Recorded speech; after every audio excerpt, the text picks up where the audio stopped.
Okay. Okay, we are live. Okay, we're going on in 5, 4, 3, 2, 1. Record.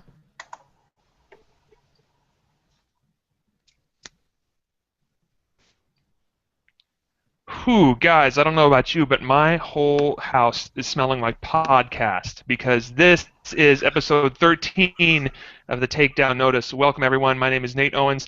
I'm coming to you not from Kansas, from Texas now. I'm in Dallas, Ooh. Texas now. I know Fake there's been out. I know big changes afoot. I've flown south and now in the Dallas area, but still true to the Takedown Notice and still true to these crazy guys that I'm doing this show with, among whom we have in the Columbus, Ohio area, we have John Van Valkenburg. What's going on? We have in Rochester, New York, Aaron Van Valkenburg. Hey, what's up? In Seattle, Washington, we have Ryan Steiner. Hello. And then down in Florida, and remind me the city, Will, I forget every time. Santa Rosa Beach. Santa Rosa Beach. Is that the one they call the Emerald Shore? Is that the Emerald Coast. You are correct, sir. Emerald Coast? See, cool. Well, that's Will Farnham. Shalom. Yeah, cool. Well, Terrorist. guys, it's we're here recording our next episode, the Takedown Notice. This is. It's been a little while since we've been in the booth, so this is kind of exciting for us to get back in the swing of things here. We got some songs to talk about today. We don't have a lot of time for chit-chat, but before we bring up any of the good songs that we want to talk about, I have a song that sucks that probably none of us want to talk about. Do you guys want to hear about it? No. Too bad. We're going to hear about it anyway. All right. This song is Cheeky song, Touch My Bum by the Cheeky Girls. You guys, I don't know if Aaron's going to cut this out, but as soon as I said that, like, we all just started snickering. Like, there's just no way to say that and not Cheeky bums. Take yourself seriously anymore. Okay, I need to tell you, we're trying this thing where we're going to try and find not only songs that are good that we actually want to talk about, but we also were kind of inspired by Aaron's punishment from the Toto playlist fiasco that he put us through, probably in episode 7 or 8. I don't remember exactly when it was, but it was episode 8. Yeah, episode 9 actually. Okay. Episode 9. Aaron did his penance for that. So he talked about a song called Agadoo by Black Lace, which was medium. Sounds like terrible, fucking Mozart compared to this song. Oh, this song is. This is worse. Yeah, this is actually worse. I want to give you guys some background on Cheeky song, just because part of me doesn't really believe that it exists. Like, it makes me lose hope in humanity a little. Here's the deal. There was a reality show called Pop Stars: The Rivals in the UK back around 2002, and this was a duo. And I don't believe they had a name at the time, and I could look it up, but it's not really worth my time. But they were a duo that auditioned and did not make it, but then somehow got a contract anyway. So they're basically I think a UK equivalent of William Hung. It was a Romanian duo that got a recording contract and called themselves the Cheeky Girls and released this as their first single. And this song, I want to tell you this song spent 4 non-consecutive weeks at number 2 in the UK, which it's like, this is what happened. It's like the UK would listen to this song and say, this is good enough to be the second most popular song in the country. Something else would overtake it, and they would go back and say, no, it's no Cheeky song, and they would bump Cheeky song back up to number 2. 4 non-consecutive weeks. It was also big in other parts of Europe, like the Netherlands and Belgium, and this does not surprise me at all. It was also popular in Japan. And that is why America is free. That's right. Yes, you'll be pleased to know that this did not make any impact in the USA or Canada. So we have that going for us at least. So, we were too busy listening to Boom Boom Pow. That's exactly right. That was way better. Yes. This is what's really funny now this is what I read on Wikipedia. So take this how you will. But I guess that the Cheeky Girls auditioned for Britain's Got Talent. And actually were not laughed off the stage right away. Like, according to the Wikipedia article, it's something to the effect of they were well received and went on to the next round. Mm. Yeah, I can't consider, and that's like, I mean, the fact that they got cut from a show I'd never heard of and then made it on a show that I have heard of, I don't know. I mean, like, down is up. I don't know how to. Here's the thing. Here's the thing with this song. You guys have seen the movie Tropic Thunder, right? Yes. I have not. I have not. But, This reminds me of the video at the beginning for the booty juice or whatever it is. For Al Pacino. Al Pacino. Yeah. I will say that's what reminds me of that. Except that one's catchier. Yeah. The thing about this song, it's like it's all done in a very thick Romanian accent. So it's like this the video sort of, only does it disservice as well. Yeah, I mean, it's so it's strange so surreal that like it feels like a TV show that has done a parody of like a horrible music video, and this is something that they put in like the tag. It's like, oh, we recorded a whole video, but no, it's not a joke. It reminds me of on 30 Rock. They do that video for that song Muffin Top. With that, and it's like about everyone loves my muffin top, and it's this kind of song, and it almost makes you wonder if the writers heard this before they wrote that, because man, it's like you can't believe that it's not that it's for real, and yet it's too perfect almost to be a joke. It's like you couldn't joke and make it so terrible. I think you'd feel like you had to pull back at some point. So that's my song that sucks. I don't know if you guys wanted to add anything or if we just want to put this whole sordid affair behind us. I just want to say that for a song called Cheeky Girls, it's not even sexy. Like, it's just embarrassingly... It's trashy. There's just embarrassing writhing. Like, they're not cheeky girls. They're just, I don't know. They're wearing, and I when I sent these guys the video, I sent them the video, not just the Spotify link, because I first started on Spotify. I've been like, no, I think this needs to be experienced via music video, and so I sent a YouTube link, and they're wearing like these, they're wearing like these, shiny silver hot pants, and yeah, it's just like it's trashy, but not in like an appealing way. This is just awful. No one comes off well, including me, for watching it. It's not the good trashy. And there are different ways to do this. I mean, what's the song out today that's really trashy? Anaconda or whatever. Oh yeah. Yeah, that's a great song. It's so so explicit and gross in a way, but like at least it knows what it's doing. It's appealing to this lowest common denominator, and it does it effectively. It's a really catchy song too. Yeah. And this is like bad on so many levels. I mean, so yeah. The next person who's got to pick a song that sucks they have their work cut out for them. I'm not sure. I might have set the bar so low that you have to kind of limbo underneath it. Thank you for nothing. That's great. Yeah, sure.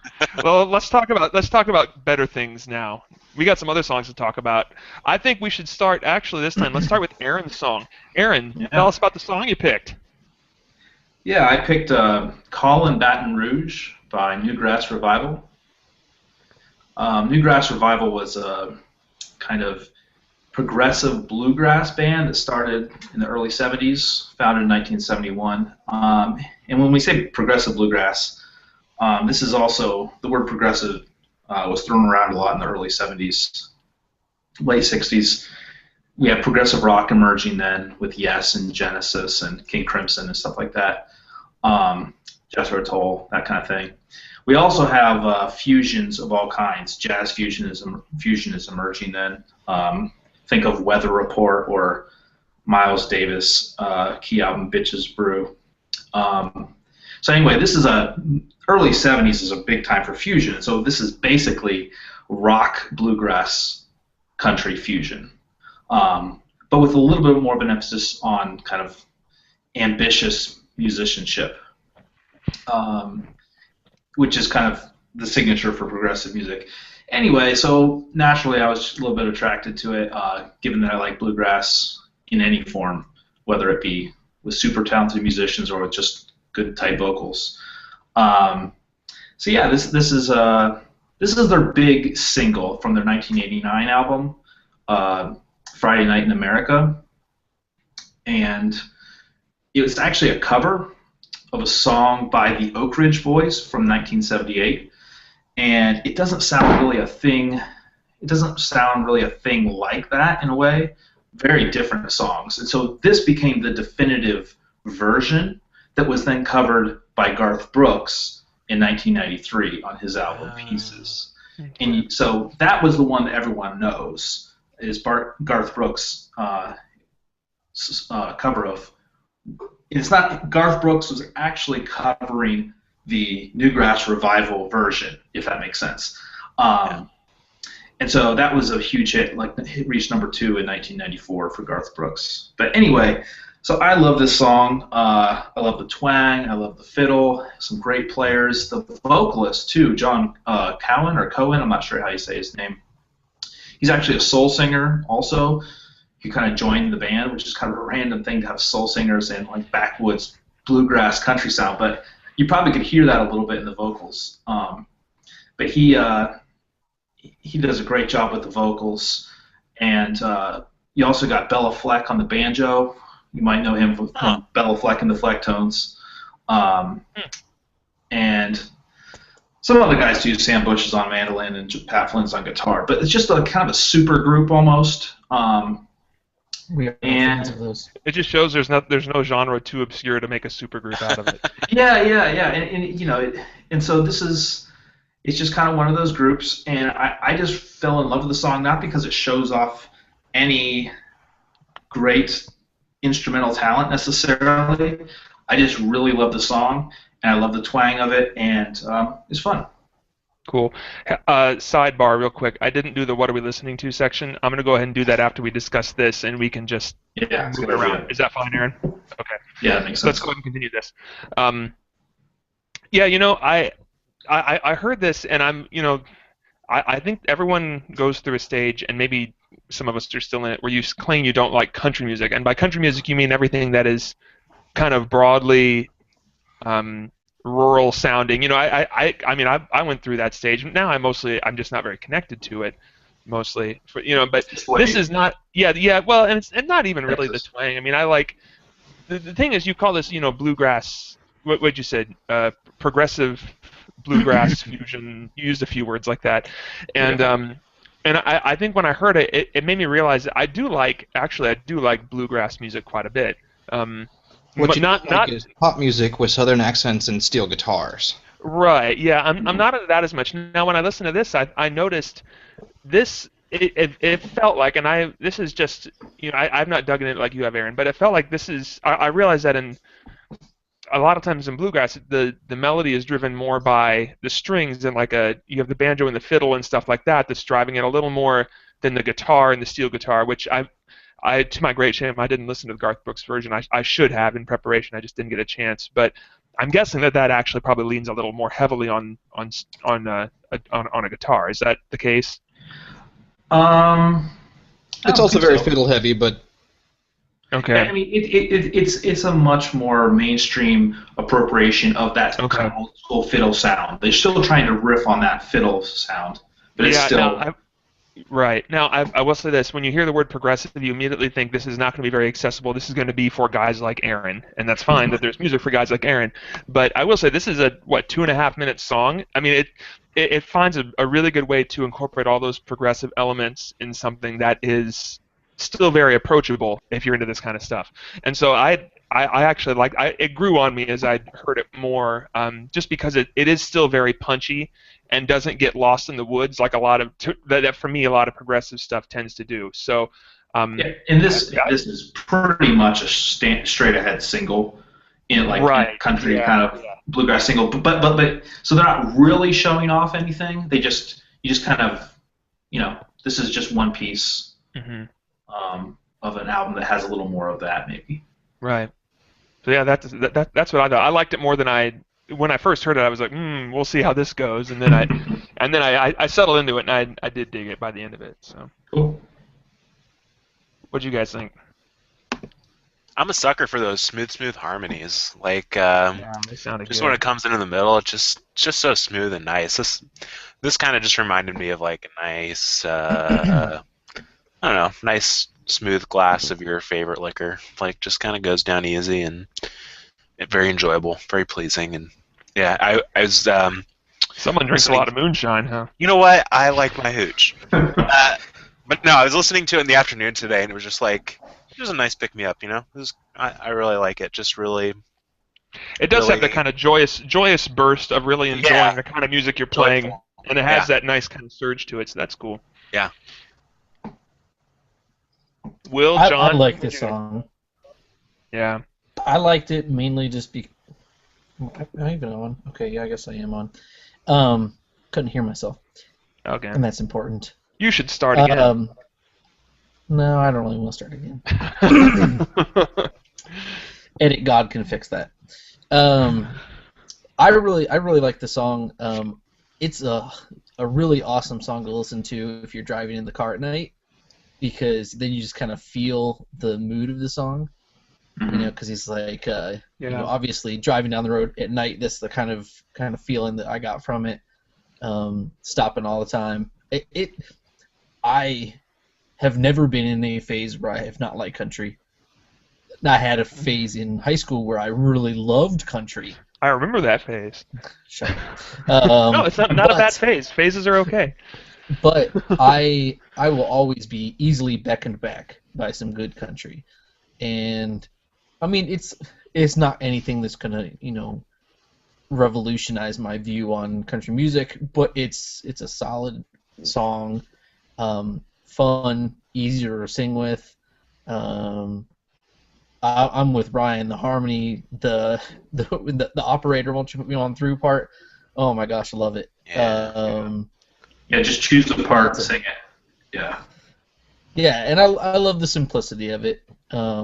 And you know, it's just fun. It's a fun song, and it's not very difficult to decipher anything about it. It's very, very straightforward. Yeah, definitely. There's not any hidden meaning in this song, which, you know, it's a country song. They're relatively straightforward. Yeah, there's definitely value in simplicity, and it does nab that even in that kind of progressive setting. So, which, like Aaron said, it doesn't totally embrace it, but it does have that a little bit. Will, I want to know what you think. For once, I'm excited to be the guy who actually does a little more analysis than everybody else. There we go.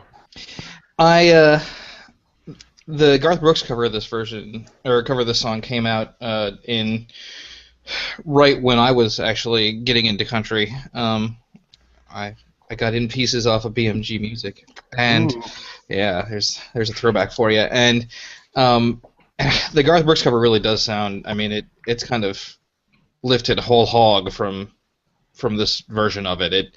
It sounds extremely similar. Yep. Although the banjo is not as good, and that's because Bella Fleck is on this version. But drop Bella Fleck, you'll get that. Yeah.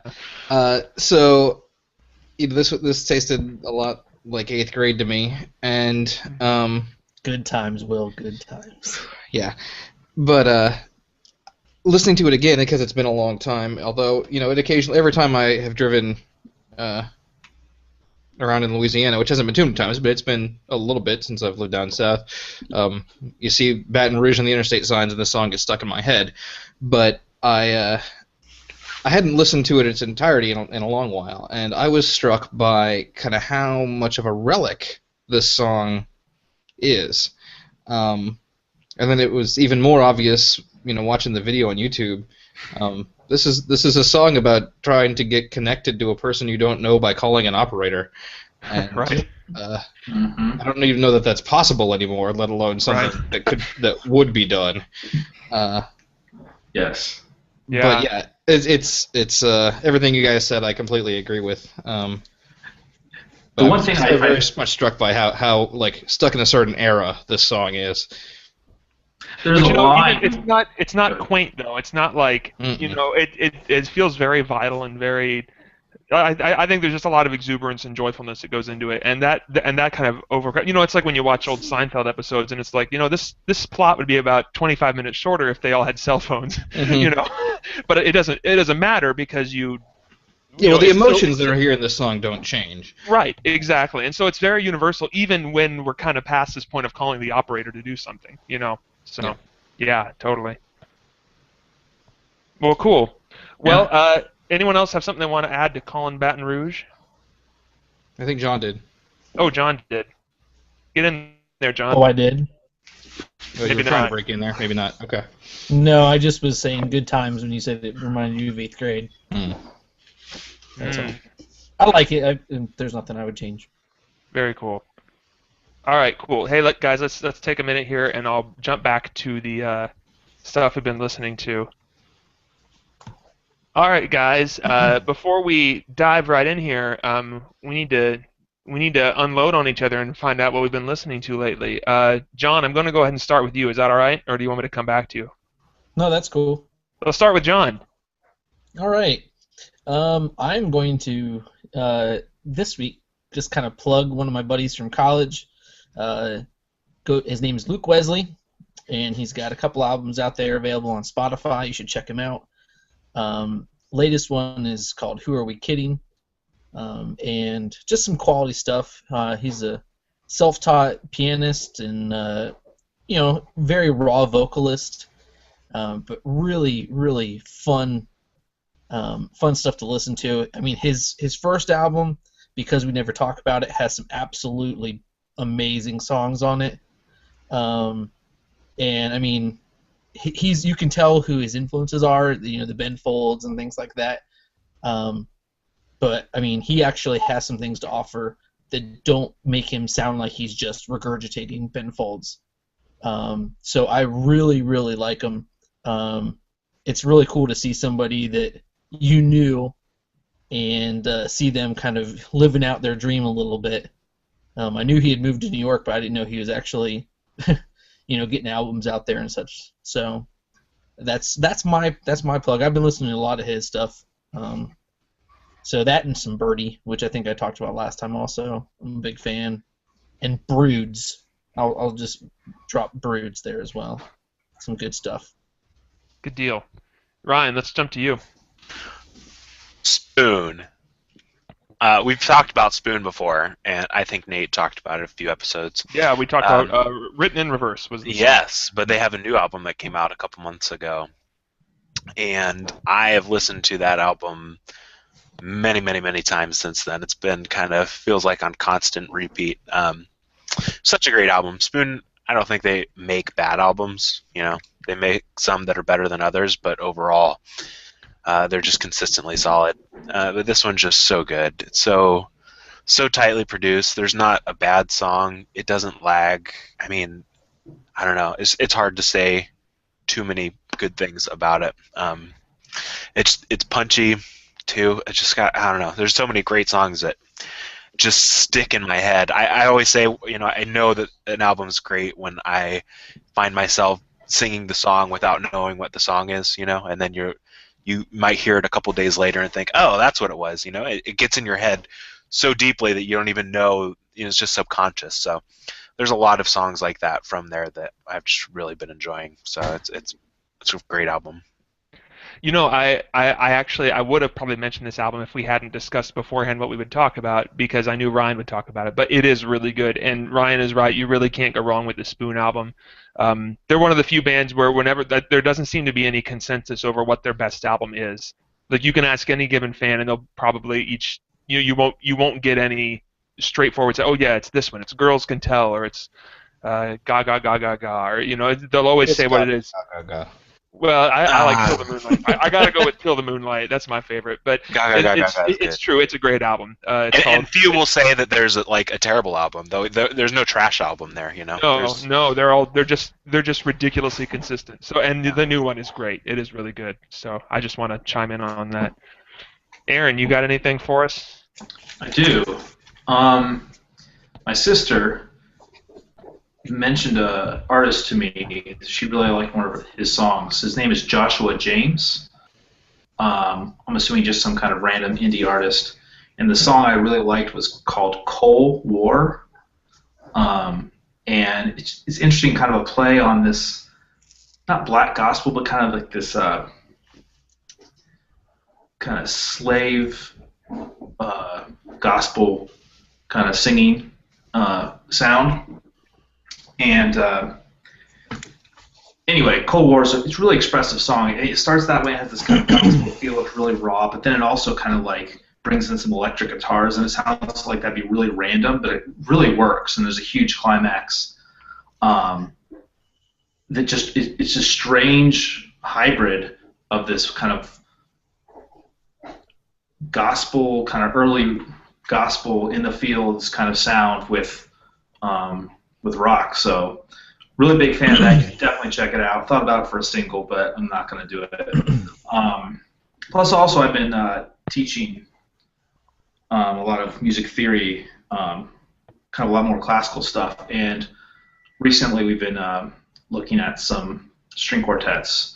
And there's a composer from the mid to late 19th century called Robert Schumann, and his third string quartet. There's a beautiful, the second movement, I believe.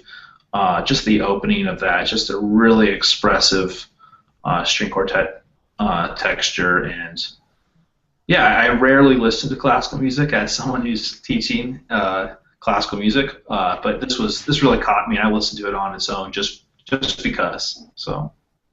Man, you're really classing up this podcast. We're gonna have to. I'm gonna take it right back, because when you asked Aaron what he had for us, and he said my sister, and then a long pause, I thought he was saying he had a sister for for us, and I got excited. John knows what I'm talking about. I should add, for everyone's edification, that there's a really nice use of a predominant changing function as a 4 chord becomes a Neapolitan resolving to a potential 6/4 in a new key. It's a really expressive moment there. Oh yeah, I totally agree. Totally agree with you. You made really up all beautiful. those words. Yeah. I wish Yes, I I'm did. pretty sure half of those words were made up.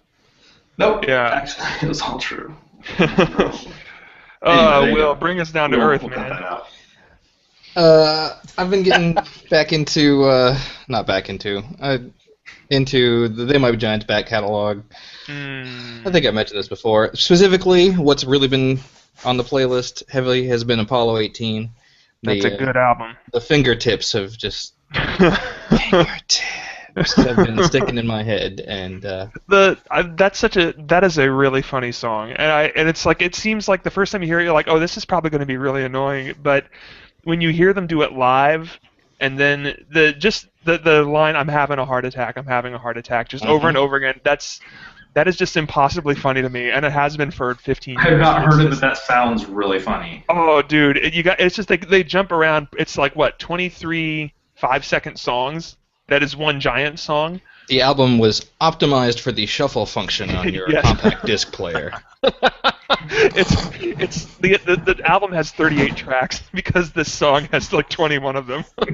One of my personal favorites is, I heard a sound, I turned around to find the thing that made the sound. It's just, yeah, that is a really good album. I think The Statue Got Me High has a legitimate claim to being one of their very best songs. I really like that song. That's actually the first They Might Be Giants album I ever heard because you loaned it to me. Whoa. I know. It must not have liked you enough to loan you Flood. No, I think dude. yeah, I like that one better than I Flood, got to though. borrow Flood. Hey, I like I that do one too better. now. Flood is the thing that gets people into They Might Be Giants. And Right. Yeah, no, that was Everything else is my what keeps gateway was Apollo 18. So you guys, you might have seen this It's a on weird the gateway. news, but a little Irish band named U2, I'd not heard of them, but they released a free album on iTunes. Did you guys hear about this, or did this just No. pass you by? Had you heard of this band before? No, I hadn't. Okay, no, I'm. What is it? Bono, right? YOUTWO. It's how they spell it. Yeah. No, I'm not being very serious here because the truth is I really like U2 and I have liked them for a long time, and it's actually a little bit of a running joke that I said I was going to talk about this and everyone said, like, oh yeah, of course you were. The album is Songs of Innocence, and it was released for free on iTunes, which I think is more what people are interested in talking about than the actual album itself, because there's all sorts of things we could talk about just with that, and I don't want to get into that. But the album itself is actually really strong. Really strong? I like it a lot. I think it's really good, actually. I think it's one of their better ones in a long time. I would agree with that statement. I Well, think when was their last one released? 5 years ago. I was just Yeah, about to long say, time. No Line on the Horizon is an album it's really slippery for me. I've never been able to kind of gauge exactly how much I like or don't like it. And this one brought it back for me a lot. It's actually made me kind of go back and dig into a lot of their back catalog, kind of like what Will's done with They Might Be Giants, and just to kind of dig into and kind of rediscover why I like them so much. And to be able to, because there's this sort of thing you get into U2 on the internet, and there's all sorts. The discussion always goes the same way. People are like, "Oh, I hate them; they're terrible," and then they start listing all the songs that they like about them. You're like, "Well, they were pretty good when they did War, and I like Sunday Bloody Sunday, okay." And then it goes, "Joshua Tree was pretty good too," and "Oh man, I like Octung Bay." And they just kind of list. They list 3/4 of the catalog. It turns out, I think people are just sick of them now. That's all you hear about when you talk about them. And so it's easy to be like, "Oh, I don't want to bring attention to the fact," but man, I do really like the new album. I think it's a lot more focused. I like the second half of it a lot. It gets kind of darker and a little more just more intense than I think they've got. They have a tendency to get kind of mushy and a little gooey, and this one it gets a little bit of that in the first half, but in the back half it just kind of solidifies and becomes something a little more hard-edged without sounding goofy and big. That kind of Vertigo, get on your boots kind of meathead riff thing. It doesn't go into that so much. It just has a little more backbone to it. So I think it's really good. What I you're like saying, it a lot. Nate, is that Bono has a really tight behind. Well, I think that's been established. We aren't talking about that. His tight back end. That's not up for debate, right? I think the edges is tighter. Yeah, the edge can pull off. He can pull off sequin pants. I don't think Bono can do that. Yeah. Having not met them, So, but yeah, that's what I've been into. All right, this went weird. Yeah, gonna get weirder. Okay, let's go ahead and transition. Ryan, I'm gonna jump into your song. Ryan, you're back, right? It says back on your thing, Ryan. Ryan's not Did back. we lose him? Don't know. And there was much rejoicing. Oh, are you there? Oh. Oh, Ryan, do you need to drop out and come back in? Because I think we should actually close with Will's song, because that's one that I think there might be some back and forth on. Yeah, some back and forth on, and it's also easily the goofiest one here. So I could take a 2 or 3 minute break. Actually, is that something we can do? Yeah, that's Until you fine. figure Go for out? Go Okay, for sorry. Can you keep recording while we do With this? your tiny bladders. I guess so. Yeah, go ahead. Yeah, I don't know about that U2 album. I think it's definitely better than the last album of theirs I bought, which was How to Dismantle an Atomic Bomb. Yeah, I don't know. it is I like better that than- album. Well, I'm not going to be the guy who says, "Oh, this one sucks," because I like them all for different reasons, But I think it's not. They aren't at a point in their careers where they're going to do anything super new, And I think that maybe that's my problem with No Line on the Horizon. That album feels like it's trying to do like, oh, let's broaden our sonic palette. Well, they're U2. Come on, they're in their 50s. They don't. First of all, they don't have to prove anything anymore. They can write what If they you want want. to broaden your sonic They're palette, you suffering from start the a side same thing that project. Weezer did. Yeah, seriously. It's like there's this kind of thing of like, the best moments on that album are the one where they sound the most U2-ish, and that's clearly where they are now, and that's fine. They wanted to be. It's just more self-consciously experimental than maybe I think it earns. But I think this is actually the best one since Octung Baby, and I like it better than All That You Can't Leave Behind, which is a really front-loaded album. Yeah. It's so good up until like track 6, and then it just kind of farts away in the back half. And U2's bad about that. They're bad about having albums that start really strong and then end really weak. And I think this is actually kind of inverted. I like the first half more now because I like the second half so much. So that'd be my take. I would say it's impossible to be, you're not going to be like, there's no brave opinion on a U2. It's like, oh, I really like this super popular album, or oh, I really hate U2. There's no controversial stance to take on it. It's just. What? But it has done something that I thought I might be past. It has kind of brought me back, and to be more. Why would I have the remote? No, I don't have the remote. So it's made me enjoy their stuff a little more, which is cool. It's fun to realize why you really enjoy a band. Mhm. So. Is Ryan Can with we us? hear Ryan yet? Ryan, you back yet? I think we all need to chip in to get Ryan a mic for Christmas. Seriously.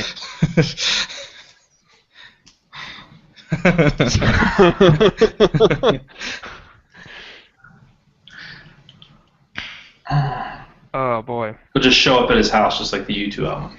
That's right. You can't get rid of us. Deal with it. I had my own personal problem with that. There was some kerfuffle. I ended up with the first 2 tracks twice, and then the rest of the album. I think it's one of those things where it's like Apple should have known. Like I would say, oh, we're offering it for free, but don't just stick it in someone's cloud. I think that's, and I'm not sure. It seems like something they thought, well, who wouldn't want this? You know, it's like, well, right, that's you don't know quite how YouTube polls on the internet. You know, I mean, it's. Right. And so there's this, and I think it's like it's a tempest in a teacup for sure. Did you see the Tumblr about, with all the tweets about who is U2?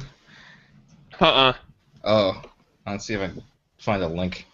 Oh, Ryan's pulling the just jump on. I'll go. Oh, man, I don't want to go without him into Grimes, like his own song. Well, not that, but into one bourbon, one scotch, one beer.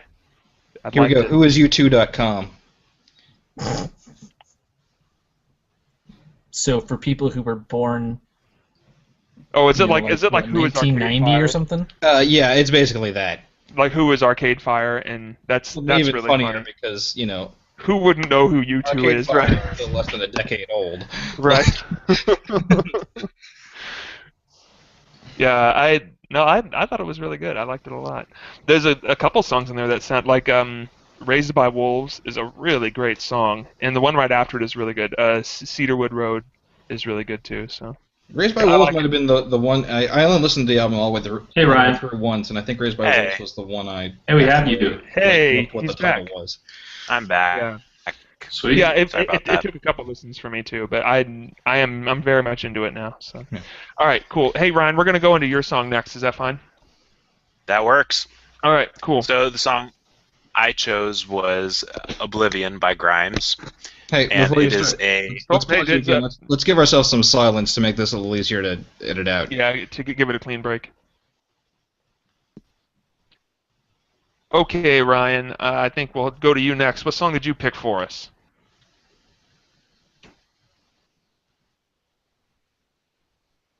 I shouldn't have told him to stop talking. Yeah, I got it. Okay. The song I picked was Oblivion by Grimes. Let's try that one more time, all right? Sorry, guys. Okay, Ryan, let's go to you next. What song you picked for us? The song I picked was Oblivion by Grimes, and use it because it's one that I listen to all the time. But I just kind of came to it. I hadn't really heard of Grimes. I didn't know who she was or anything, but I read this post that she'd written on her blog just about making music, and she's like, I've recorded this whole album in a ridiculously short amount of time using just my laptop and all these loops, and talking about how she'd done it and how anybody can do these things. And it was just a really cool post that she was so straightforward and upfront about it. And so this song was one of the links to the music video.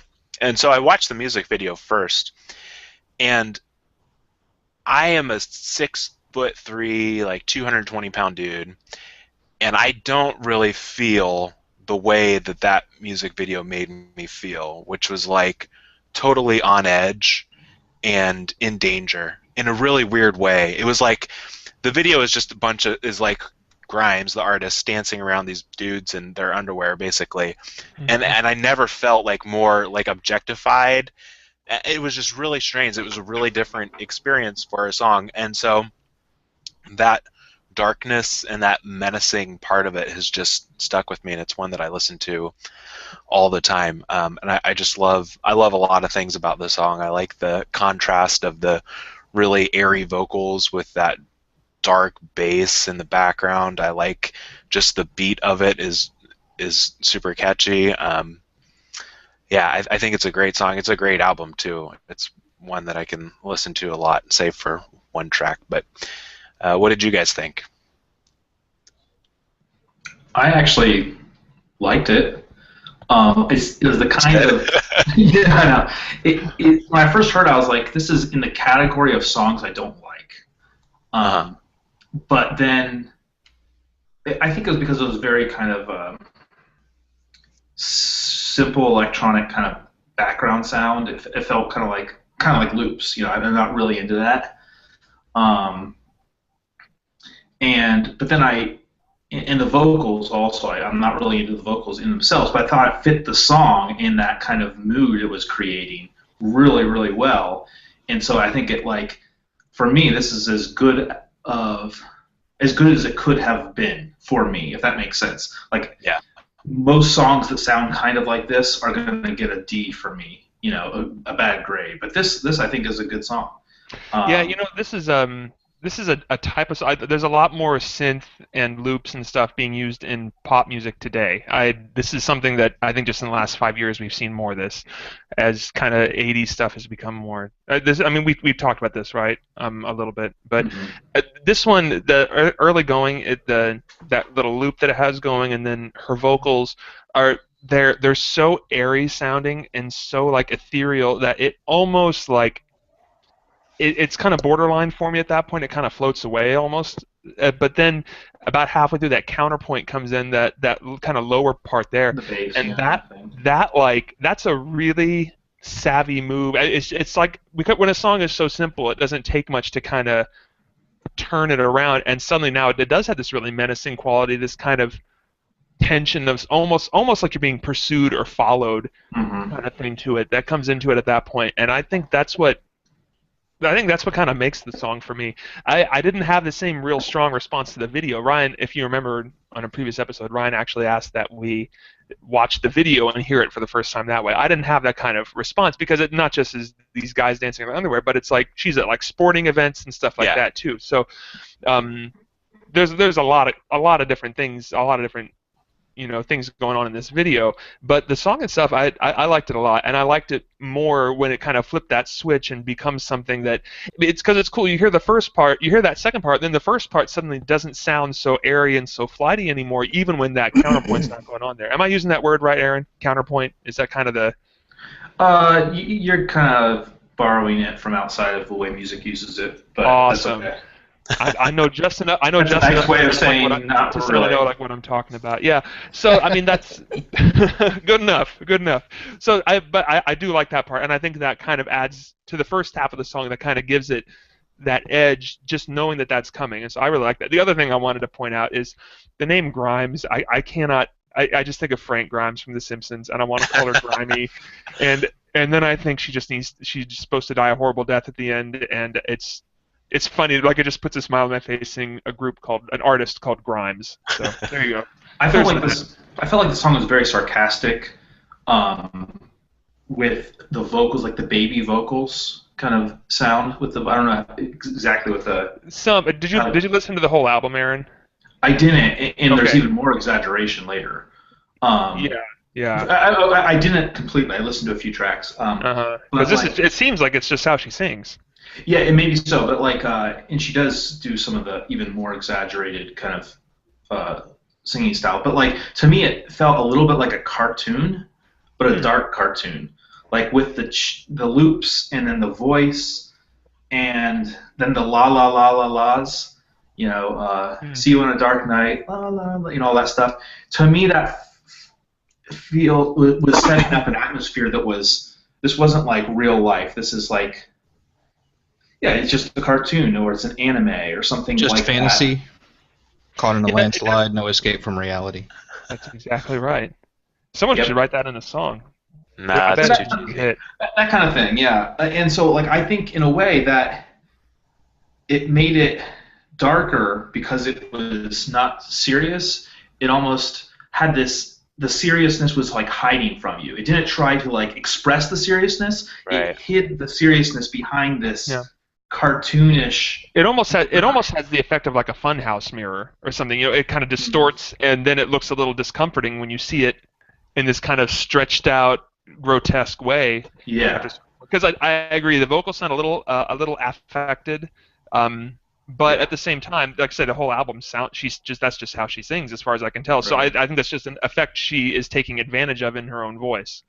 And it was particularly expressive in this song. Yes. With that kind of. I'll see you on a dark night, looking around my shoulder kind of thing. And so yeah. It was a little John? too affected for me, I think. Okay.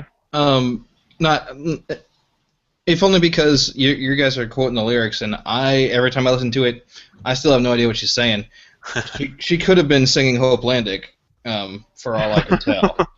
Well, I would like to point out I could not really tell you the lyrics of this song. I know the hook, I know the sound of it. To me, it's almost more of a feel for me. That's what Brian Wilson called them. You know, it's like this kind of idea. It's more of an experience, but not a lyrical one for me. So.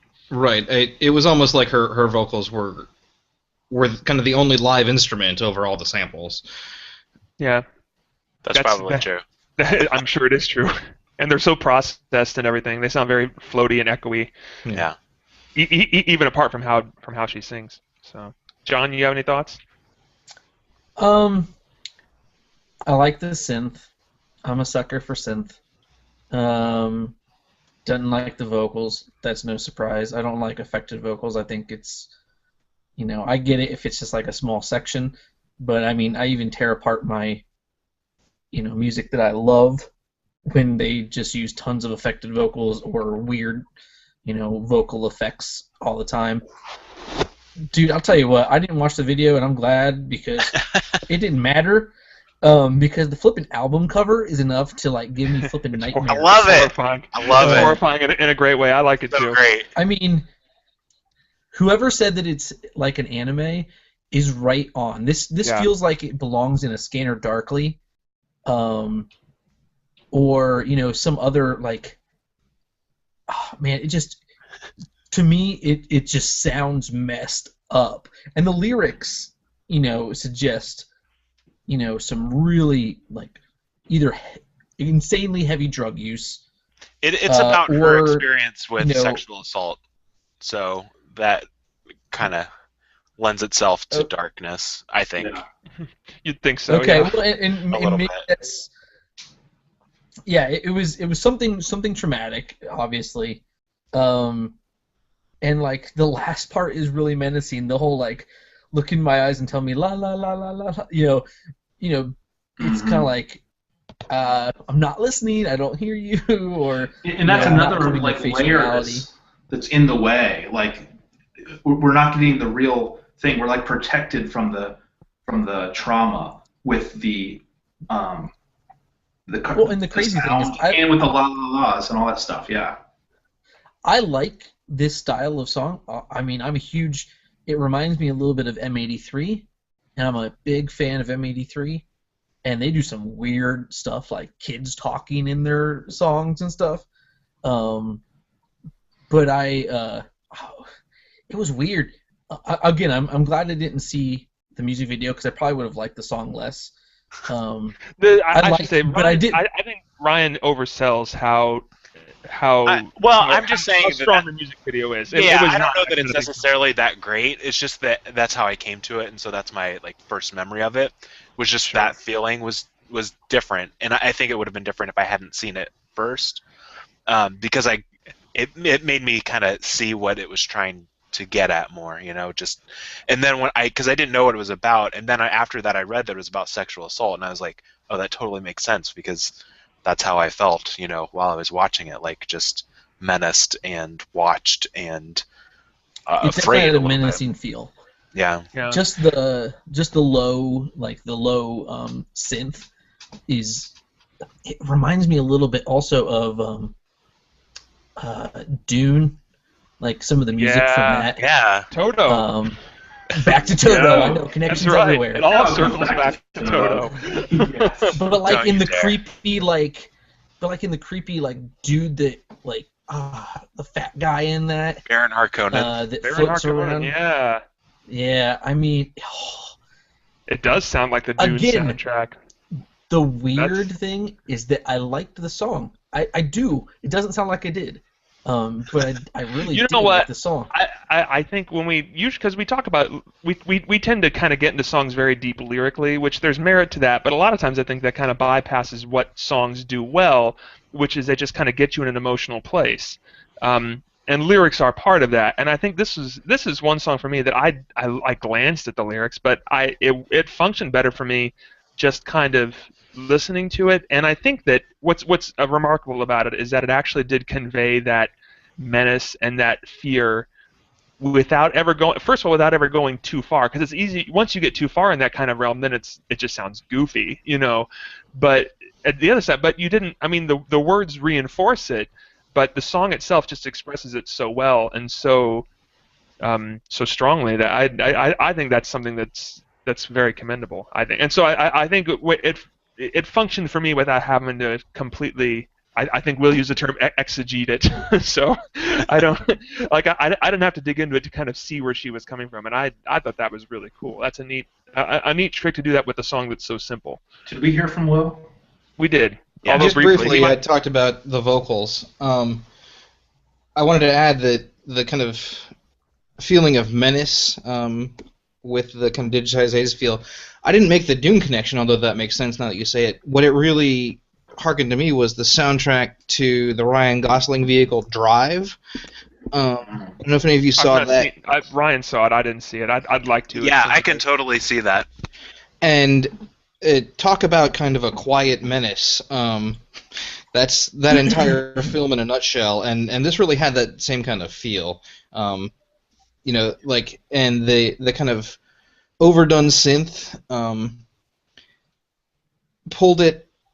You know, has that kind of, in my opinion, the kind of throwback to the 80s that's happening in music and culture and stuff right now is not really a throwback. It's almost an attempt to kind of give digital music like a grounding as something solely digital that it never had a chance to be in the 80s. When they were trying to say, oh, this is going to replace regular instruments, and they tried to make everything sound, you know, and there was this uncanny valley of synths sounding not at all like what they were trying to sound like. And I think the current trends are to say, just, you know, take a synth, take a sample, and let it kind of revel in its electronicness, and in doing so, it still harkens back to that older time, but places it in a modern context, and to me is thereby more able to add a kind of a timeless element to it. And well, you know, and you're much more able to speak through an instrument when you understand precisely what it's saying. Mm-hmm. And it feels like we're kind of have a better handle on that now than maybe they did 30 years ago. Yeah. At least in general usage, I should say. There's a lot of people who really knew how to work a synth back in the 80s, but that's a really fascinating thing. To me, and I'm gonna just jump on this real quick because then we probably need to move on to Will's song. But I thought of the fact that it sounds so artificial and sounds so clearly, you know, done out of a computer. I think that is one of the things that adds to the menace, kind of like the Steadicam shots in The Shining. If you guys have seen that, it's very unnatural to see something so smooth. And like the other thing it reminded me of, other than Drive, was also elements of the soundtrack to War Games. Oh yeah, yeah. Which is about a menacing computer. So right. Interesting. Cool. Does anyone else have anything they want to add? There's a lot of stuff we could unpack here, but I'm moving us on. Cool. All right. Well, that was Oblivion by Grimes, and now we have a song that Will picked out. Will, tell us about your song. We don't have a song. We have a story. We do have a story. Blues. What song you got there, Will? It's called One Bourbon, One Scotch, and One Beer. And it is the, dare I say, epic blues rock by George Thorogood and the Destroyers. Certainly epic in length, if not in quality or content, but it's a perennial favorite of mine. Been a favorite of mine ever since a buddy of mine on the In the Know team in high school played the entire thing on his harmonica while singing the lyrics on a bus. No small feat.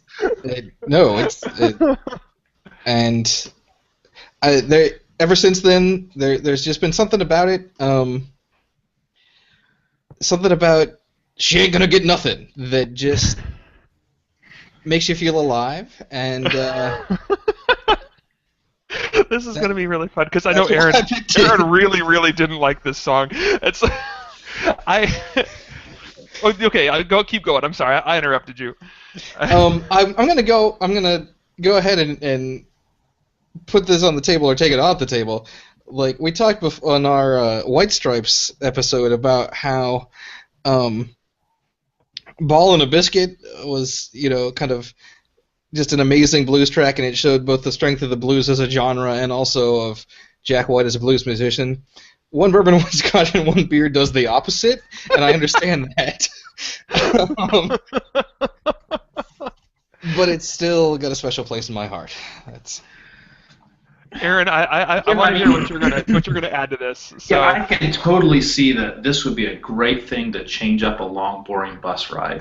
I totally could see that. I mean, but man, no, really, this is the kind of thing that I think would be enjoyable live. Not like let's listen to a live album, but let's go to the George Thorogood and the Destroyers are at the bar, and they're going to tell you a story, and they're going to interact. And all those little guitar little licks that are, pretty straightforward, and they're just filling gaps. They work because they're part of a story, and it's an engagement with the crowd, up close. I think it's definitely intended to be kind of comical. That it's like 3 minutes in or more, and we still haven't had a refrain. He keeps telling a story, and it's like, and to me, it's like, I get the joke. But it's not funny. Like that's how I respond. Like and not only is it not funny to me, I just didn't really like much of any of the story, and I think this is the kind of song I might like, and this just didn't accomplish that for me.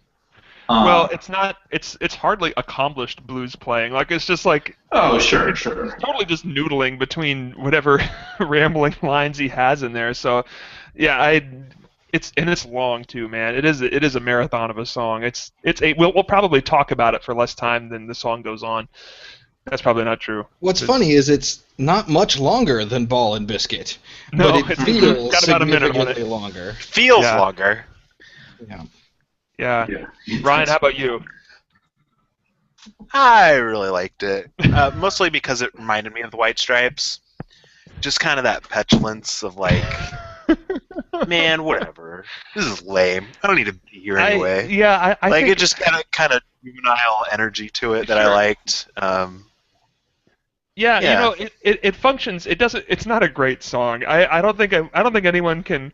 If someone's going to come in here and explain to me why One Bourbon, One Scotch, One Beer is a brilliant song, I don't think I could keep a straight face. It's just. Would this be an example of 12-bar blues? Is that kind of what they would call the 12-bar blues kind of thing? I mean, it's based on 12-bar blues. We should just understand. To enjoy it, you have to have been to 12 bars. No. Point Van Valkenburg. Yes, in the sense that there are 3 chords, and that's perfectly fine. Okay. Like I said, it's just him noodling with a blues riff for 8 minutes. I mean, like musically. That's not my problem with it. No, I think what's so the song to me is really funny, and I think it functions kind of as Will in high school. Will would tell this joke about the Lobster House, and I couldn't possibly bother to waste everyone's time with the Lobster House joke right here. That's a podcast in and of itself. I know it is. It's like it'd be a whole episode just with the Lobster House, and it would be it's this sort of Shaggy Dog story that goes nowhere, rambles, kind of circles back in on itself, and I find that kind of thing funny if just for the prank it plays on the listener, and so it's kind of an Andy Kaufman funny, I guess. And so I enjoy that, but there's just little flourishes and the way he says stuff that really strike me as funny, like the line, "I ain't got no job, therefore I ain't got money to pay the rent." And I don't know why just the way he spits that out, almost like I have to say this line quickly. It's like I have to say this line quickly because the measure's only so long, and therefore I got money which to pay rent. Just kind of barfs it out as quick as he can. And the other line that tickles me no end is the part about where the landlady says, "I don't think you're looking for no job."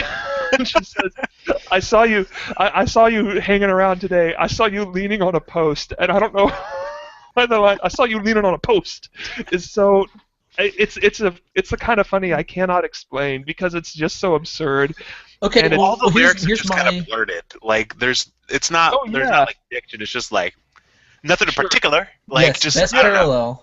Yeah, parallel. and one other thing is the song does kind of get like I almost wish he would just do that the whole time, and you could still lop like 3 minutes off the song. We wouldn't miss it. You know, it's like, and so I think Aaron's right in that this is a live song, and that is clearly how George Thorogood has made his name with this song is by performing it live. I mean, I've actually, in fact, the first time I heard this, Will, you had a George Thorogood live album that you played this song for me. I think, and it wasn't a live album. It's just the greatest hits, the baddest of George Thorogood and the Destroyers. Yeah, there you go. There you go, John. We haven't heard. Here's the thing that it reminds me of, and you know, I get the humor, I enjoy some of it, but you know what it reminds me of is Wesley Willis. I'm sorry that I got fat. I will slim down. Or Batman kick my ass. You know.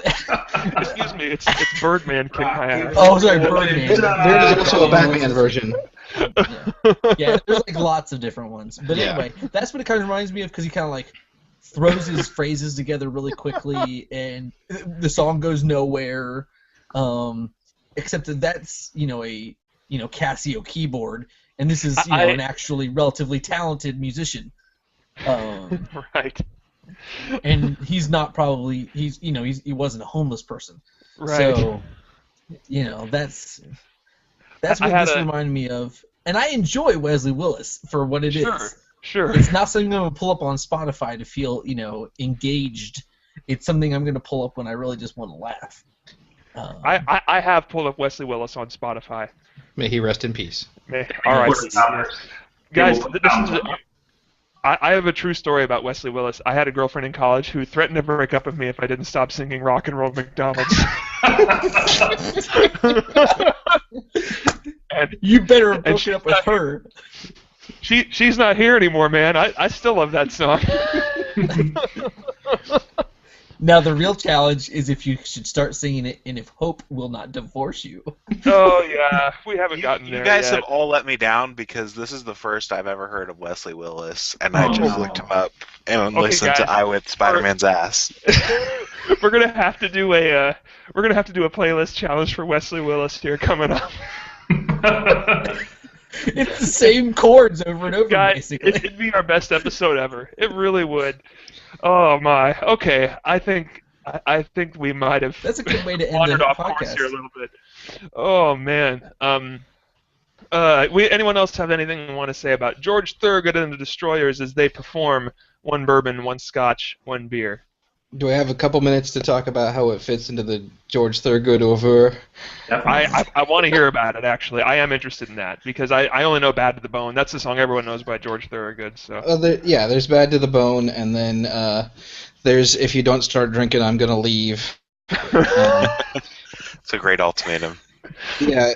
I mean, he's kind of built his entire narrative around his alcohol party guy, and I'm trying to.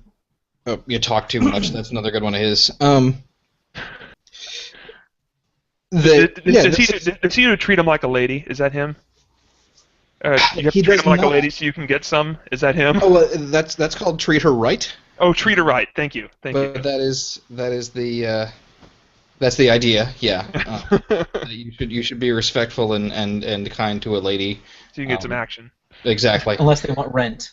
Right. As soon as he got the rent, it seemed to work out okay for him. So I think to me this just kind of fits in that whole narrative very well. That if you start with Bad to the Bone, you end up with the kind of guy who won't pay the rent and just goes to the bar. And then has his... I forget. I meant to count and then didn't exactly how many bourbon, scotches, and beers he has by the end of the song. More than one of each, for sure. Right. And then stumbles home to say, if you don't start drinking, I'm going to leave. I Drink Alone is another one of his great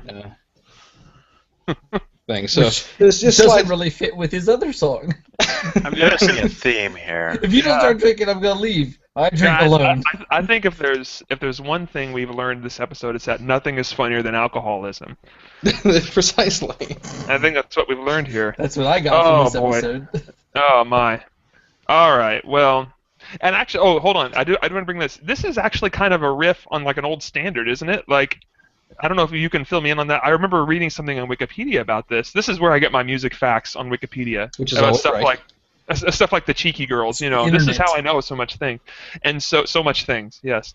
But I think this is like some, like Blind Willie McTell or something, some kind of old blues song about how I couldn't pay the rent and I went to the bar to drink my cares away, and it's kind of George Thorogood's, the George Thorogood version of that kind of song, and not just that kind of motif, but that the actual, like the refrain is always one bourbon, one scotch, one beer, or some kind of variation on alcoholic drinks. It's gonna be one of this, one of this, one of this. And so that this is actually some kind of riff on it. I wish I'd actually thought of it. I just thought of it now while we were recording, so I don't have it up in front of me. But you know anything about that? No. Okay. On that note, Most prepared All right. ever. Well, we need to talk about what we're going to do in episode 14 if the network doesn't cancel us first, because 13 episodes is a full half season order. But we're going to say we're going to get renewed in episode 14. John, Maybe you picked Netflix an will pick album. us up otherwise. That's right. We'll be on the Netflix of Spotify. I meant Spotify to sponsor this show, man. So, John, you picked an album for us. Tell us all about it, or at least just tell us what it is. Don't tell us all about it yet. Yeah, I won't tell you all about it. That's next time. I picked the self-titled Collective Soul from 1995. I like that you had to clarify which self-titled album it is. Yes. I did You're one of those clarify bands with multiple 1995. self-titled albums, yeah. wait, do they really? Is that a joke? I did can't clear tell. Yeah, they I do. said They're 19 09 or 010. They're 2009 or 2010 releases. Is self-titled. I did clarify that this was from 1995. Yes, you did. Yes, you did. Because the 2009 album is not very good. On my one listen. This is better than not it very is good. not. But we'll talk There's about a that next time. reason that it's not very good. Yes. But We'll talk about that next time, though. Not that Yes. album, but the better one. yes. Cool. All right, guys. I think is that everything? All That is. hearts clear. Cool. Yes. All right. That's it for episode 13 of the Takedown Notice. Hey, I want to tell everyone here, we would love to hear from you. Go on iTunes, subscribe, leave a review. We have 2 reviews at last time I saw it. 2 reviews on iTunes now for our podcast. We would love to have more because we want to hear from you. We want to hear from you at thetakedownnotice.com. Did I get that right, Will? You got it.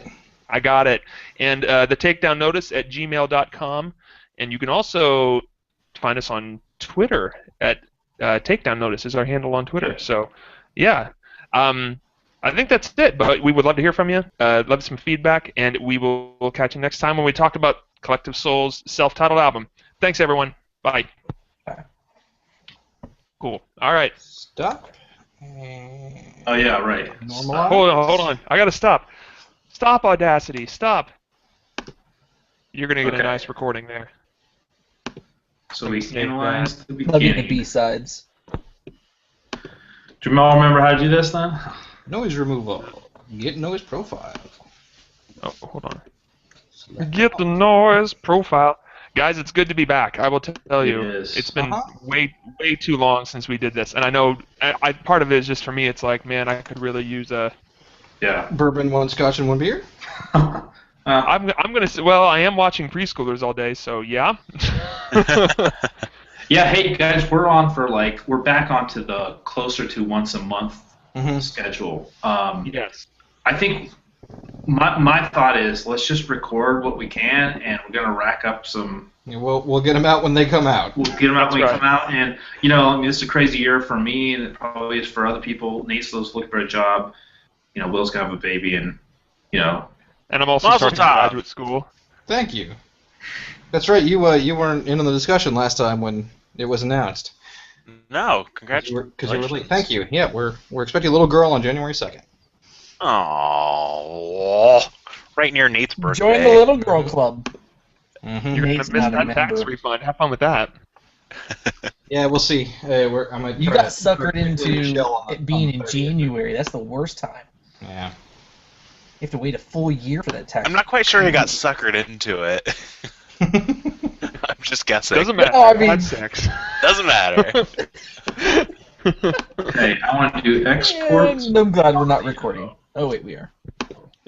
By the way, I am totally down for a playlist more on Wesley Willis. What are you totally down for? I'm not sure about that would be. Ryan, Dude, you seriously Wesley Willis have is never awesome. you've never listened to Wesley Willis? I didn't. It's so funny. Did I? Oh, this is. You never even It's knew a about it? fiasco. It did not sound familiar at all. Oh, dude. Okay. I feel really bad for that. Man, you guys. I'm sure that Pierce has listened to Wesley Willis. Yeah, man. Okay, this is funny. During Sunfest at Mount Vernon, one year, it must have been my senior year, they had the Elms there, back when the Elms were still a Christian group and back when they were still together. And they had, their lead singer came out from their sound check, and he was wearing a Rest in Peace Wesley Willis t-shirt. And I was like, aw, that's so great. He can't wear that during the actual performance, of course, at Sunfest, but because, you don't want to endorse a guy who... or stuff like that. He was schizophrenic. You can't blame him too much. Aww. He was homeless, schizophrenic, But he whipped enormous Spider-Man's black ass. I mean, He come on. totally did. And Batman's. Oh, and Batman. But Birdman whooped his. Batman's ass. Yeah, it's. I love I'm Sorry That I Got Fat. That song is Yeah, I love that one. I'm sorry that I got Rock and Roll McDonald's is the best song. It is the song best. I'm gonna rap Yeah. about. Yeah, it is.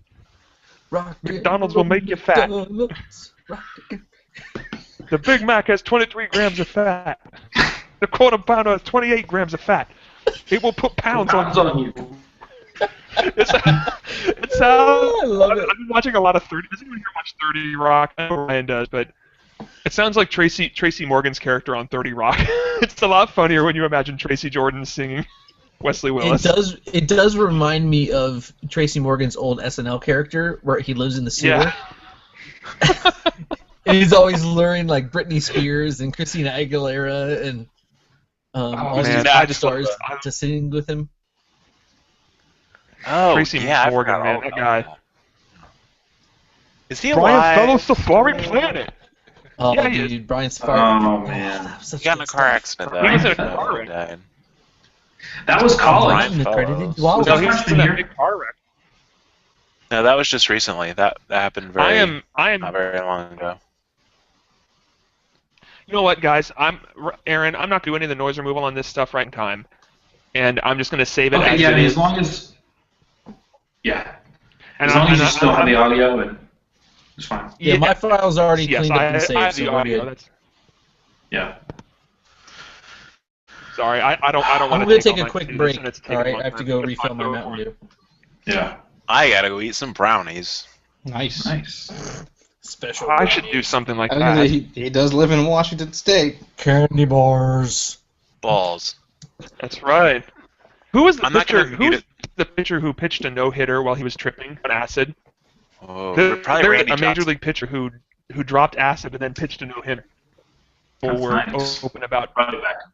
He was totally tripping balls and pitching. It must have been the I big gotta find out unit. who I it can't imagine being anyone else. All right, I'll be back for real.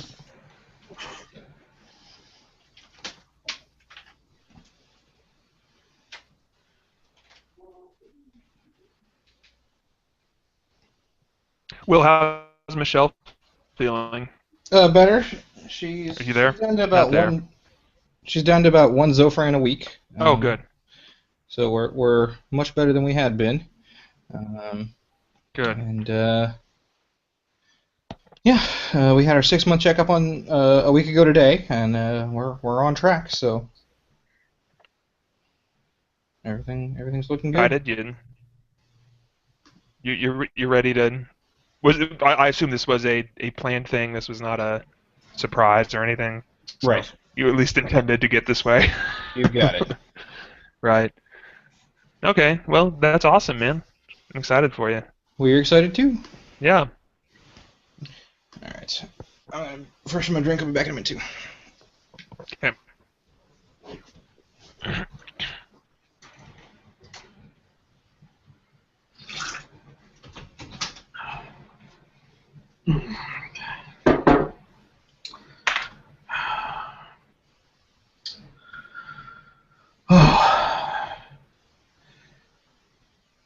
How's it going, Aaron? Or is that John? This is Aaron. Yeah. It's pretty good. I really can't complain. I kind of got to get back into school a little bit. I'm in school, but like it's easy to only do the teaching, which is the only responsibility I have immediately, and to not do the, oh yeah, in 6 to 7 months you're going to have to like be able to on the spot regurgitate anything from the discipline.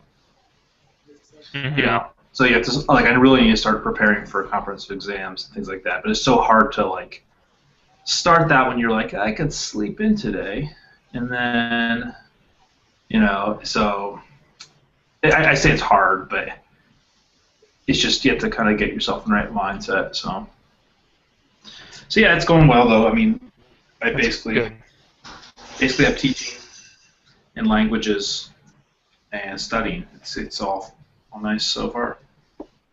So, how's Texas?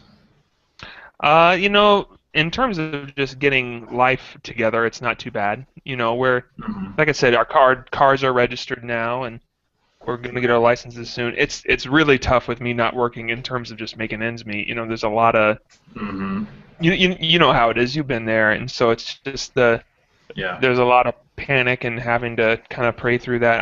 I gave my resume today to a recruitment agency that will help me find a job around the city. Hopefully, that's the plan. So, right. I don't know. It's hard when we don't have a lot of connections in terms of friends yet. I've had some kind of seeds planted there, but it's such a big city.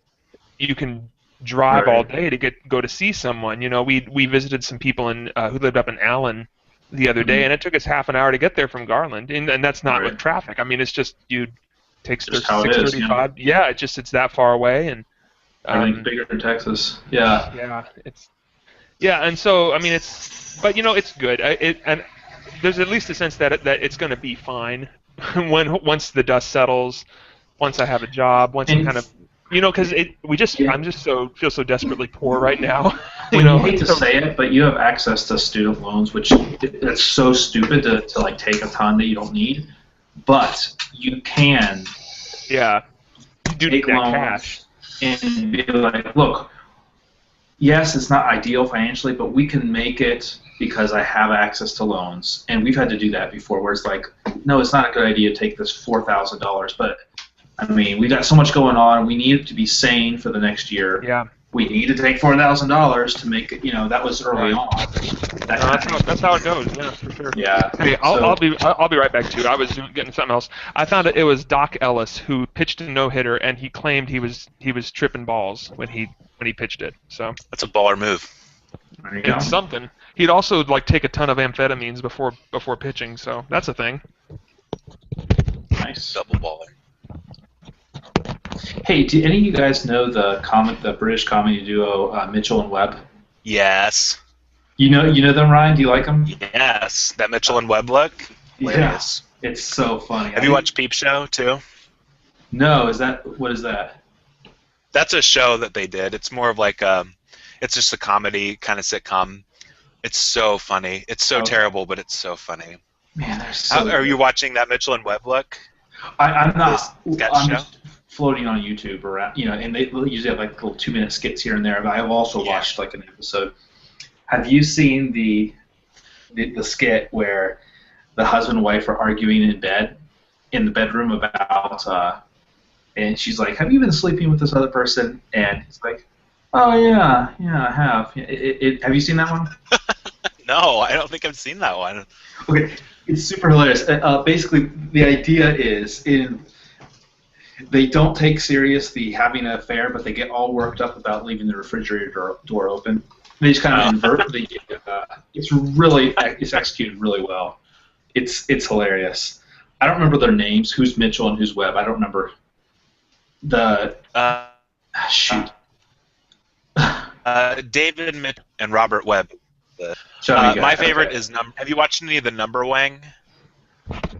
Because Number Wang is my favorite. Yeah. I've seen some of those. Yeah. Hey guys, What are we talking about? That Mitchell and Webb look.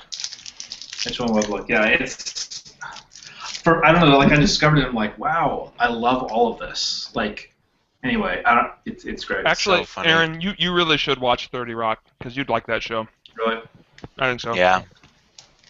I've been diving into season 4 of Arrested Development, and it starts off so slow, but once it gets going, it's tough to. Whenever people say, "Oh, it sucked," I'm like, "You mean the show that is famous for being hard to get into at the beginning sucked the first time you watched it?"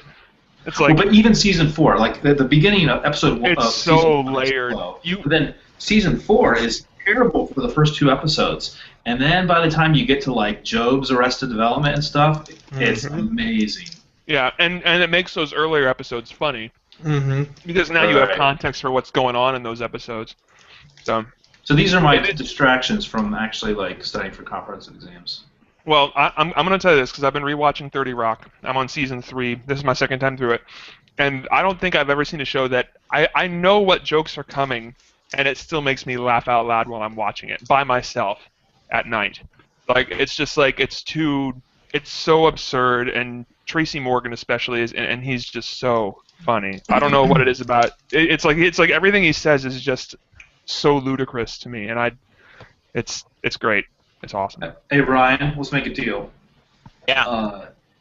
Sometime before we forget about it, in my just on Google, just paste me some links or something like that to great episodes, and I'll send you a list of ones that you should definitely or must see. Definitely. Skits, because man, some of them are just incredible. So. Cool. Anyway, hey, that's my story. Are we all back now? Yeah. You back, John? Yep. Are you guys about ready to Yeah, dive I'm into back. this next one? All right. We have cool. our listening in order, or what we've been listening to. Yes, I will try and do everything in order. Aaron, I'm sorry I made a little more work for you. Oh no, it's Will. I think. Yeah. Oh, If I actually do my job. Oh, whatever. if we do our job of actually posting stuff, yeah. Actually, moving things All right, around like Aaron, that you- isn't a big deal at all. Just real quick, Aaron, you said that, so I just did a quick search, and I'm just like scrolling through these different skits, and I'm laughing just thinking about them. Like, I'm just seeing pictures, and it's making me laugh. So I'll have to save that for another time, or else I'm just going to start laughing at inappropriate intervals. But I'm ready to start when you guys are. Cool. And Aaron, we are live, correct? We are. Yeah, we're still alive. So. Does anyone want to? Is everyone good? We have thumbs up from everyone. We all go. Cue Audacity. Yeah, are we all ready to start it up? All right. Here we go. 5, 4, 3, 2, 1. Record.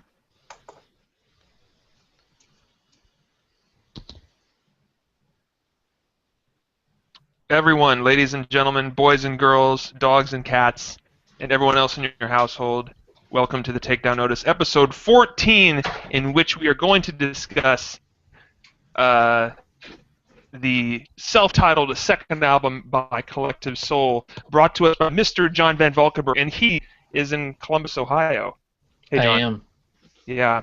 We have Aaron Van Valkenburg, John's brother, in Rochester, New York. Hi. We have Ryan Steiner, Seattle, Washington. Hello. I'm trying to sound excited. 'cause And you we guys have- sounded like you're dead. No. Yeah. I am And then we dead. have Will Farnham. Will Farnham in Santa Rosa Beach, Florida. Right? I'm just here gathering rain. Just here gathering rain. Mm. And I, Nate Owens, am in Dallas, Texas. And we are here to share the Takedown Notice with all of you. Hey, guys, some things have transpired in our last episode. I bet you we have listened to some new stuff. I want to hear about it. So let's start with Will. You. Well, by the time this is actually released, she may have been born. But in the meantime, we are expecting our daughter, which may have come up before. So I've been listening to the Frozen soundtrack to prepare for that. No, I haven't. There's plenty of time for that. But we have been doing that thing where you play music and see if she kicks and that sort of thing. And she seems to really like Rex and Effect, Rump Shaker. So had a Like fair you do. amount of that, and here's hoping it's not an omen. Yeah. Very cool. I do have a funny story. My youngest daughter Olivia is almost 15 months, and last episode we talked about the Cheeky song, and I was playing that, and the one song that she really attached to is the Cheeky song, and I just like, oh no. Anyway, we can cut that out. My oldest son, the first time I felt him kick, we were watching Lost. So there you go. And he loved it so much he was actually born on the day of an episode. So that's a thing too. But how sad are you going to be when you realize he's been dead the whole time? That's right. Oh, man. Dark. Someone didn't understand the ending to that show, but I'm not going to get that soapbox out right now. Instead, I'll ask Aaron what he's been listening to. Yeah, I had to talk to some buddies who were listening to this podcast, and they were disappointed we haven't talked about more metal. And I was like, you know what? That's right. That's who I am. This is part of who I am. I went back and listened to a lot of Metallica. For those of you who don't know, which is probably most people, I actually wrote my master's thesis on Metallica. So we're going to link that up in the show notes? Yeah. We have to now. Yeah. So anyway, I haven't listened to them for a while because I listened to them nonstop for like 2 or 3 years. But today I just put them on again and cranked the volume, and the 80s stuff is just great. Master of Puppets is still my favorite album. Ride the Lightning, man. Ride the Lightning's good, but man, for me it's Master of Puppets. But also, like, Garage Inc. was an album released in the late 90s, which was a kind of a summary of all their covers, because Metallica's been a great cover band. And it reminded me of when I first got to know Metallica through, like, Whiskey in the Jar. I don't know if you remember that cover. I like that. I like that cover. And then also Stone Cold Crazy is a cover of Queen. Really high energy that way. And then a song I almost chose, super vulgar. It's called So What. Definitely worth checking out with headphones on, not in public. Is that kind of like the Pink song? I don't know what you mean. I don't know what those words mean together. I don't understand the question, and I'm not going to respond. All you need to know is it begins with dropping the F-bomb for us, and it goes on to get increasingly worse. It's a great song. It's a cover of the old punk band called the Anti-Nowhere League. So yeah, just listen to some of the covers and just remembering how much I love Metallica. So. You know, to simplify things, that band should have really called themselves the Somewhere League. Ooh. Just saying. Just saying is all. Ryan, for responding to my terrible joke, you get to go next. I have been listening to a hip-hop group from Minneapolis, Minnesota, called Doomtree Collective. It's just a bunch, it's like 5 different MC DJs, and they've made a couple albums. The one that I've been listening to is called No Kings.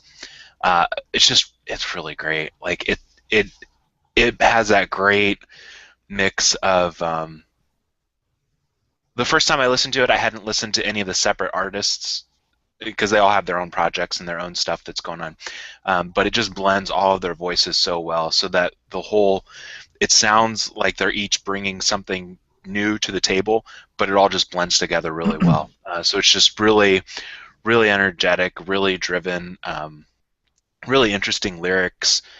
It's just a really great thing, and it's probably 3 or 4 years old, and I just heard of them through another podcast, and I was just embarrassed that I'd never heard of them before, because it's just really good, and all of the separate parts of the group also make some really great music too. So the one song that I really liked from that was it's called Team the Best Team, which is a silly name, but it's a really, really great song. If you have a chance, give them a listen. It's good stuff.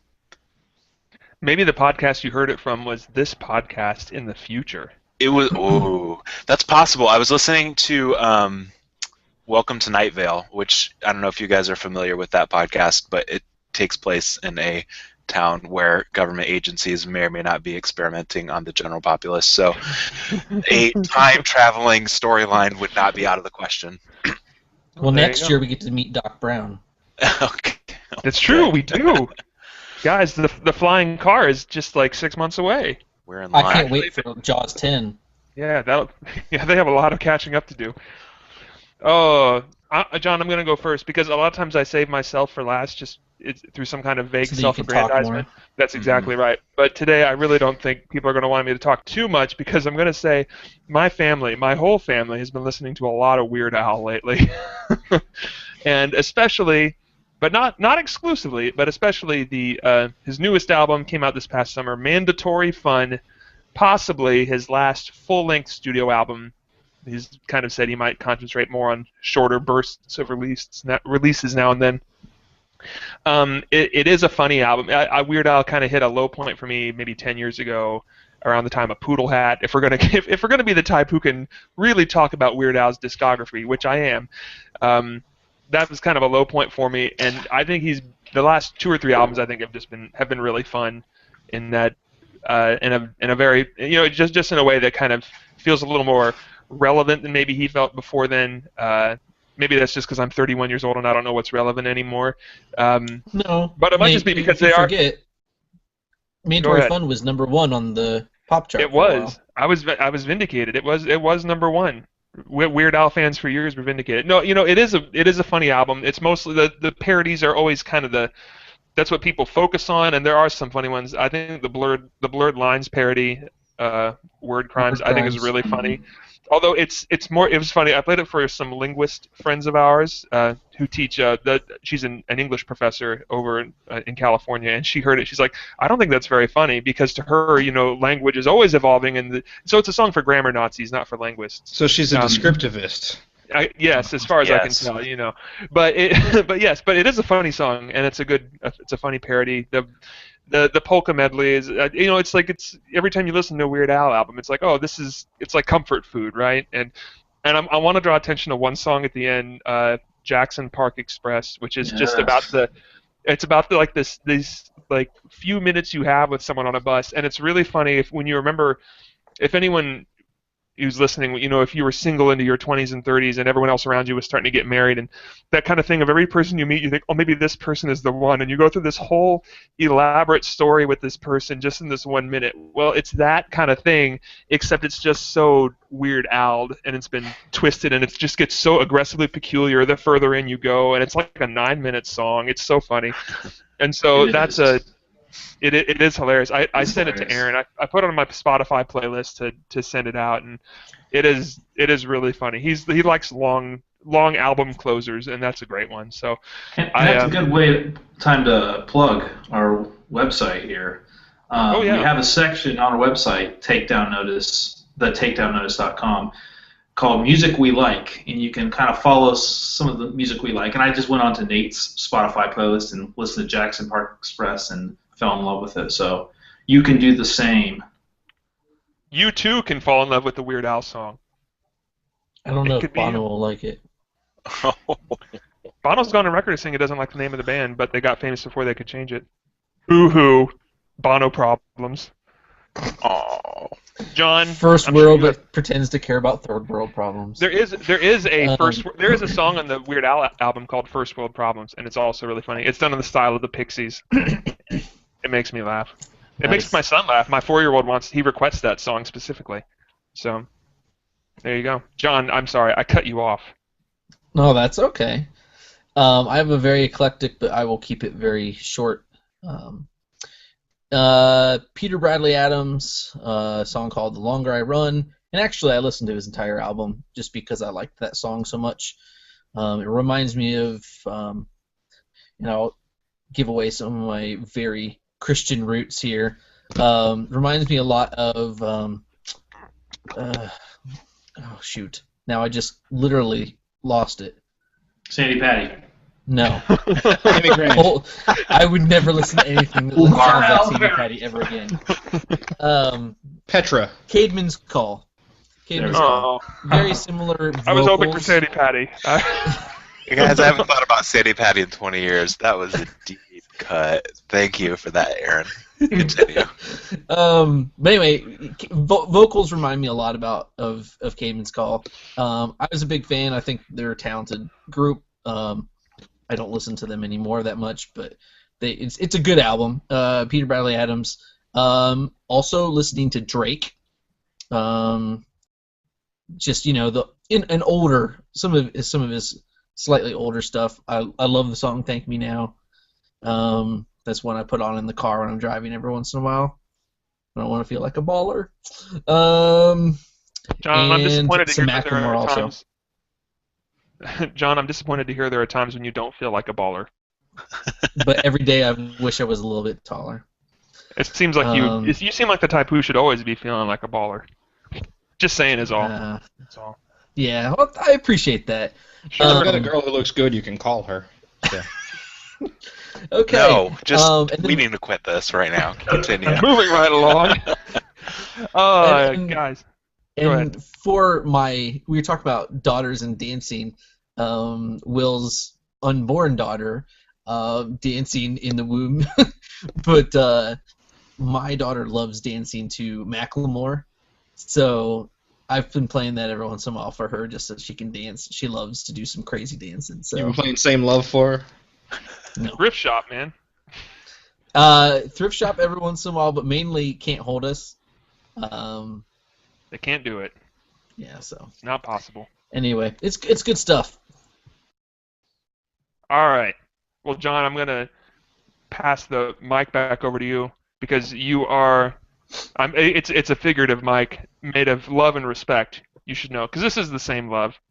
This is a safe place. It is a safe place. Oh my gosh, it needs to end. And John, I want you to have a safe place for the album that you're talking about because I know it is near and dear to your heart. Tell us all about it. Okay, well, I'll give you a little bit of background on this album. First of all, what album is it? You should say that, in case people are just. I thought we already discussed that, but it's the self-titled. In case people like to skip the first 10 minutes of the podcast, So. Or if people are just lazy and stupid. Both are good. It's the 1995 self-titled Collective Soul album. Otherwise, most people call it the Blue Album. Unlike Weezer's Blue Album, but the Blue Album. It is actually, according to Ed Roland, which I had not known this until I dug a little deeper into this, he considers this the band's first album. Most people consider Hints, Allegations, and Things Left Unsaid to be the band's first album, and it is a dramatic departure from the stylings of that album. And the reason for that is because that album was actually a giant demo that his buddies, who ended up being the band, helped him put together so he could audition for a record deal for himself. So this was the Hints, Allegations, and Things Left Unsaid was completely written by Ed Roland. He basically used it as a showcase for his own career. Well, Shine took off, and they basically said, we could probably do this as a band now that we have lots of money from Columbia Records. And so this is what he feels, he feels this is the true first representation of them as a band. I came to this as through Will, listening to this probably on repeat a couple times as we went up to visit Hillsdale and his sister, and I have loved this album ever since. I am very, very biased, so I'm not even going to pretend to be subjective on this. But it's in my opinion, some of the tracks from this are just iconic in its genre, which is definitely pop rock. It is not serious rock. Although I do feel that Ed Roland, in some of his lyrics writing, was actually trying to come to grips with some things with spirituality and things like that with him, and it wasn't just a Creed take where he's trying to get both the kind of borderline Christian crowd to follow because he's got non-offensive lyrics. because if you've ever gone to one of his concerts, he's not afraid to drop the F-bomb and things like that. So he's not out there to grab that crowd, or at least not to grab and hold them if they go to his shows, which I have multiple times. So yeah, I breakdown of the album. It's obviously it was one of the first albums I owned because I had just had a CD player the year before. That was my first. So this is one of the first albums I had. I've listened to it a lot. But yeah, I mean, I don't want to go. I want to hear from you guys so I can kind of respond, because I would literally talk for way too long on this album. So I'd love to hear, and Nate, you can jump back in to kind of guide through if you'd like. Yeah, sure. Well, and I I can definitely respond. Right. And one thing I would like to point out, and this is, I think, a first for the show, and someone can correct me if I'm wrong, but I think this is the first time we've ever had an album that all five of us are actually very familiar with before we came to it. I don't think that's happened yet. I could be wrong. I wasn't under the same understanding that Ryan was very familiar with it. I know Aaron, Will, and myself, and you are all super familiar with it. I guess Ryan could speak to that more than I could. Ryan's at least familiar with Collective Soul broadly speaking. Hints, Allegations, and Things Left Unsaid was one of the first albums that my brother and I were allowed to buy that was not a Christian album because it said Heaven and Shine. So that was our Trojan horse with our parents. That's how we snuck that one past them. Sneaky devils that we were. So that was that one got a lot of play. And I remember when the second album came out, because I was such a fan of The World I Know. As like that was 95, so it would have been like 11 or 10. Yeah. And that song spoke to my 10-year-old soul. So we found a way to get that album. I don't know how, because my parents were really pretty strict about what music we listened to. So yeah, I do. We listened to both of those a lot, though I definitely have more memory of the first album. But yeah, it was a really weird mix of nostalgia and unfamiliarity, because I listened to it a lot when I was that age, but then not again since then. It was kind of strange. Yeah. This was also, I think Will is, I think we probably touched on this a bit, but Will's kind of a nexus of introduction to music for a couple of us here, for me and John especially, I think, and then for Aaron kind of vicariously. The group. But the first song I heard by Collective Soul was Where the River Flows from this album, and it was in the car, some kind of mix or something was playing, and I really dug that song, and I still like that song a lot now. And so I spent a lot of time, Collective Soul was one of the first bands I got into who was not a Christian band. I think we kind of see they're kind of a gateway drug from that. if you're really into kind of Christian music, they're a pretty safe secular alternative, because I mean, this song they use the term in Smashing Young Man. It says you're bitching by habit, and that's about it for swears in Collective Soul. I think they say in all of their albums. Songs. Yeah, and so they're very benign as a rule. Reasonably rocking in most places. It's and so I have a fair bit of history with the album. It was one that I had it on tape. I must have borrowed the CD from Will, but I had it on tape, and I carried it around with me when I was living overseas, and then I bought the CD when I graduated high school, came back to college, and this is right around 2000, 2001. It's around the time their Greatest Hits album came out, and so Collective Soul was actually a band I have a lot of history with them as well, and they were one of my first bands I was really into once in like my college and adult years. I don't know, Will, we should go back to the source here. Will, you're kind of the guy who introduced us, so I'm kind of curious to see what you think and where you are now. Yeah, everything you guys are saying sounds very familiar to me too. They were among my gateways. I got into them because my sister that John and I went up to visit, where he first remembers hearing the album over and over. She introduced me to them. She had a copy of Hints, Allegations, and Things Left Unsaid, and her copy of this, or of Hints, Allegations, and then also of Green Day's Dookie, were how I got into rock music. And so they're a band that I bought all their albums up through the second self-titled album. You're more committed than me. I bailed afterwards, which I liked pretty well actually, but I stand corrected. I don't have all their albums. I don't have afterwards. That was the one before the second self-titled. Yeah, it was right before the second self-titled. So I'm missing that one. And then John and I went to a kind of 90s reunion tour shortly after I returned to the States, where Collective Soul and Live and Blues Traveler were all playing. That's such a 90s. Wow. Wow. Yeah, it smells like 1995 up in here, man. It really did. And that was, it was an enjoyable show, but it's, listening to the album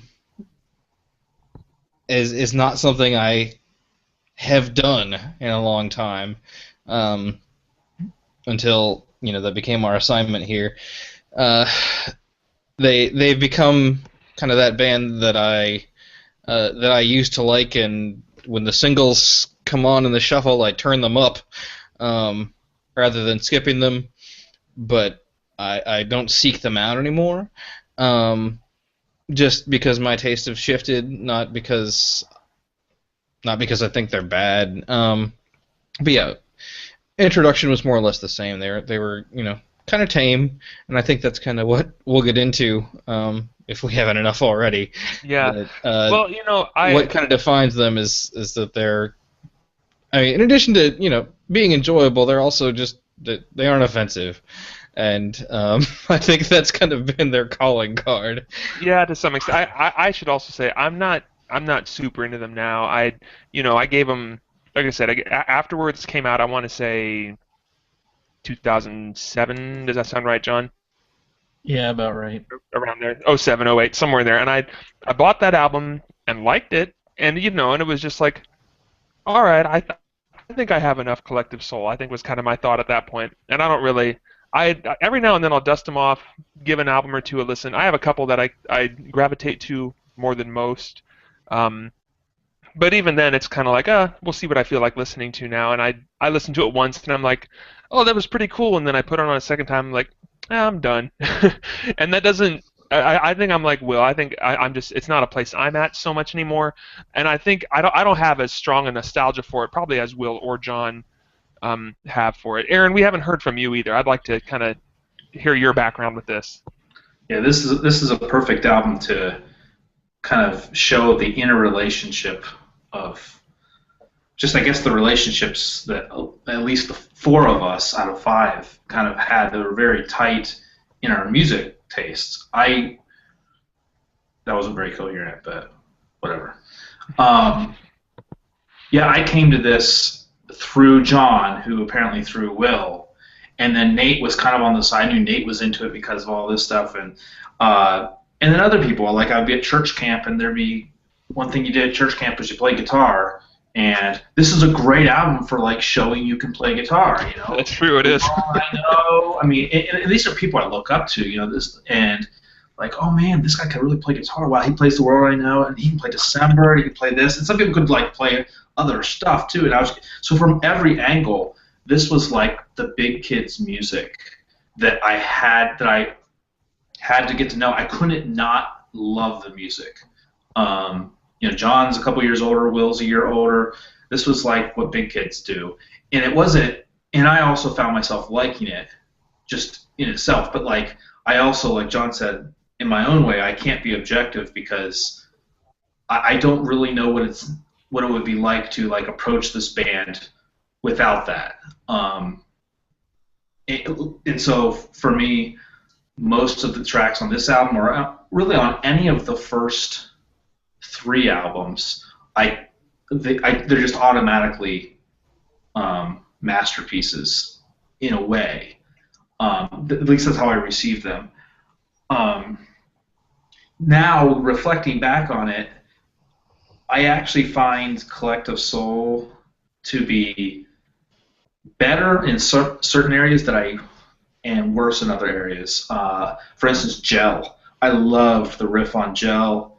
When I first was into Collective Soul. I thought that was like, this is rock music at its best. This is, and now I kind of look at it and I'm like, I skip it. I don't want to hear that one that much. It's not that interesting to me anymore. Like, and same thing with like Where the River Flows. As cool as it is, it's like, okay, like I've initially thought this was great riff rock, and it is, but some of the stuff just isn't as good as I used to think it was. And then on the other hand, other aspects of songs like December, which I think I used to get tired of, now I'm really into the way that feels with the percussion and the way the drums are played against that, and just how simple it is. Like, this is a perfectly executed song, not necessarily in talent, but just like the production. And I know Ed Roland's really big into production and how does it actually come across through the headphones and stuff. And so, yeah, listening to it again, I still like it as much as I used to, I think. And I know that's different, but I've just kind of shifted how much I like this song or that song. So. Yeah, it's interesting coming back to an album that you haven't, that hasn't been a huge part of your life in a long time. You come back to it and you think, okay, kind of how do I respond to this now? And I think me and Ryan might have some of the same feelings, but there's parts of this that have aged very poorly for me, and I'll get to those in a little bit. I don't want to dig into it too much just yet, but parts of it are surprisingly timeless for me. And I don't, when I say timeless, I don't mean like, this is not going to be a soundtrack to my life necessarily, but more in a way like, wow, this is still really solid stuff, and I still really dig this. And there's about 3 or 4 songs that are like that. There's maybe 2 or 3 that I think this is kind of bad, or I don't like this very much. And that's a stronger negative reaction than I had to most of it when I first heard it. It is a really, I think, an awfully front-loaded album. Although I think the back half is kind of underrated. I think there's some solid stuff, especially towards the end. But it's the stuff I mean, The World I Know and Gel and December. I mean, those are all in the front of the album. So it's, and so it's interesting for me because it is probably their best album. I would say, having a lot more proficiency on them than probably a lot of our listeners even do. But not the most on this podcast, for sure. You can really hear the production. I think the production sounds great, and that is, to me, I don't, as far as I'm concerned, Collective Soul is the Ed Roland project. I mean, there's been songs that have been written by other band members, and I know John could elaborate on that more than I could, but I've never was under any other impression that to say that I think this is more not intended as a demo, it's intended as a band, but he's still writing all the stuff. Am I pretty accurate on that, John? This album was more collaborative. Okay. It is a stronger album than the first one, and it sounds way better. I mean, it's way more polished.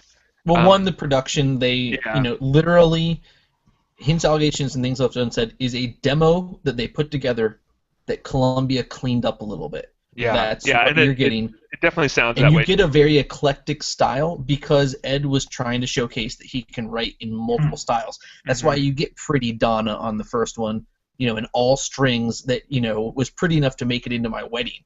So, I mean, that is the kind of...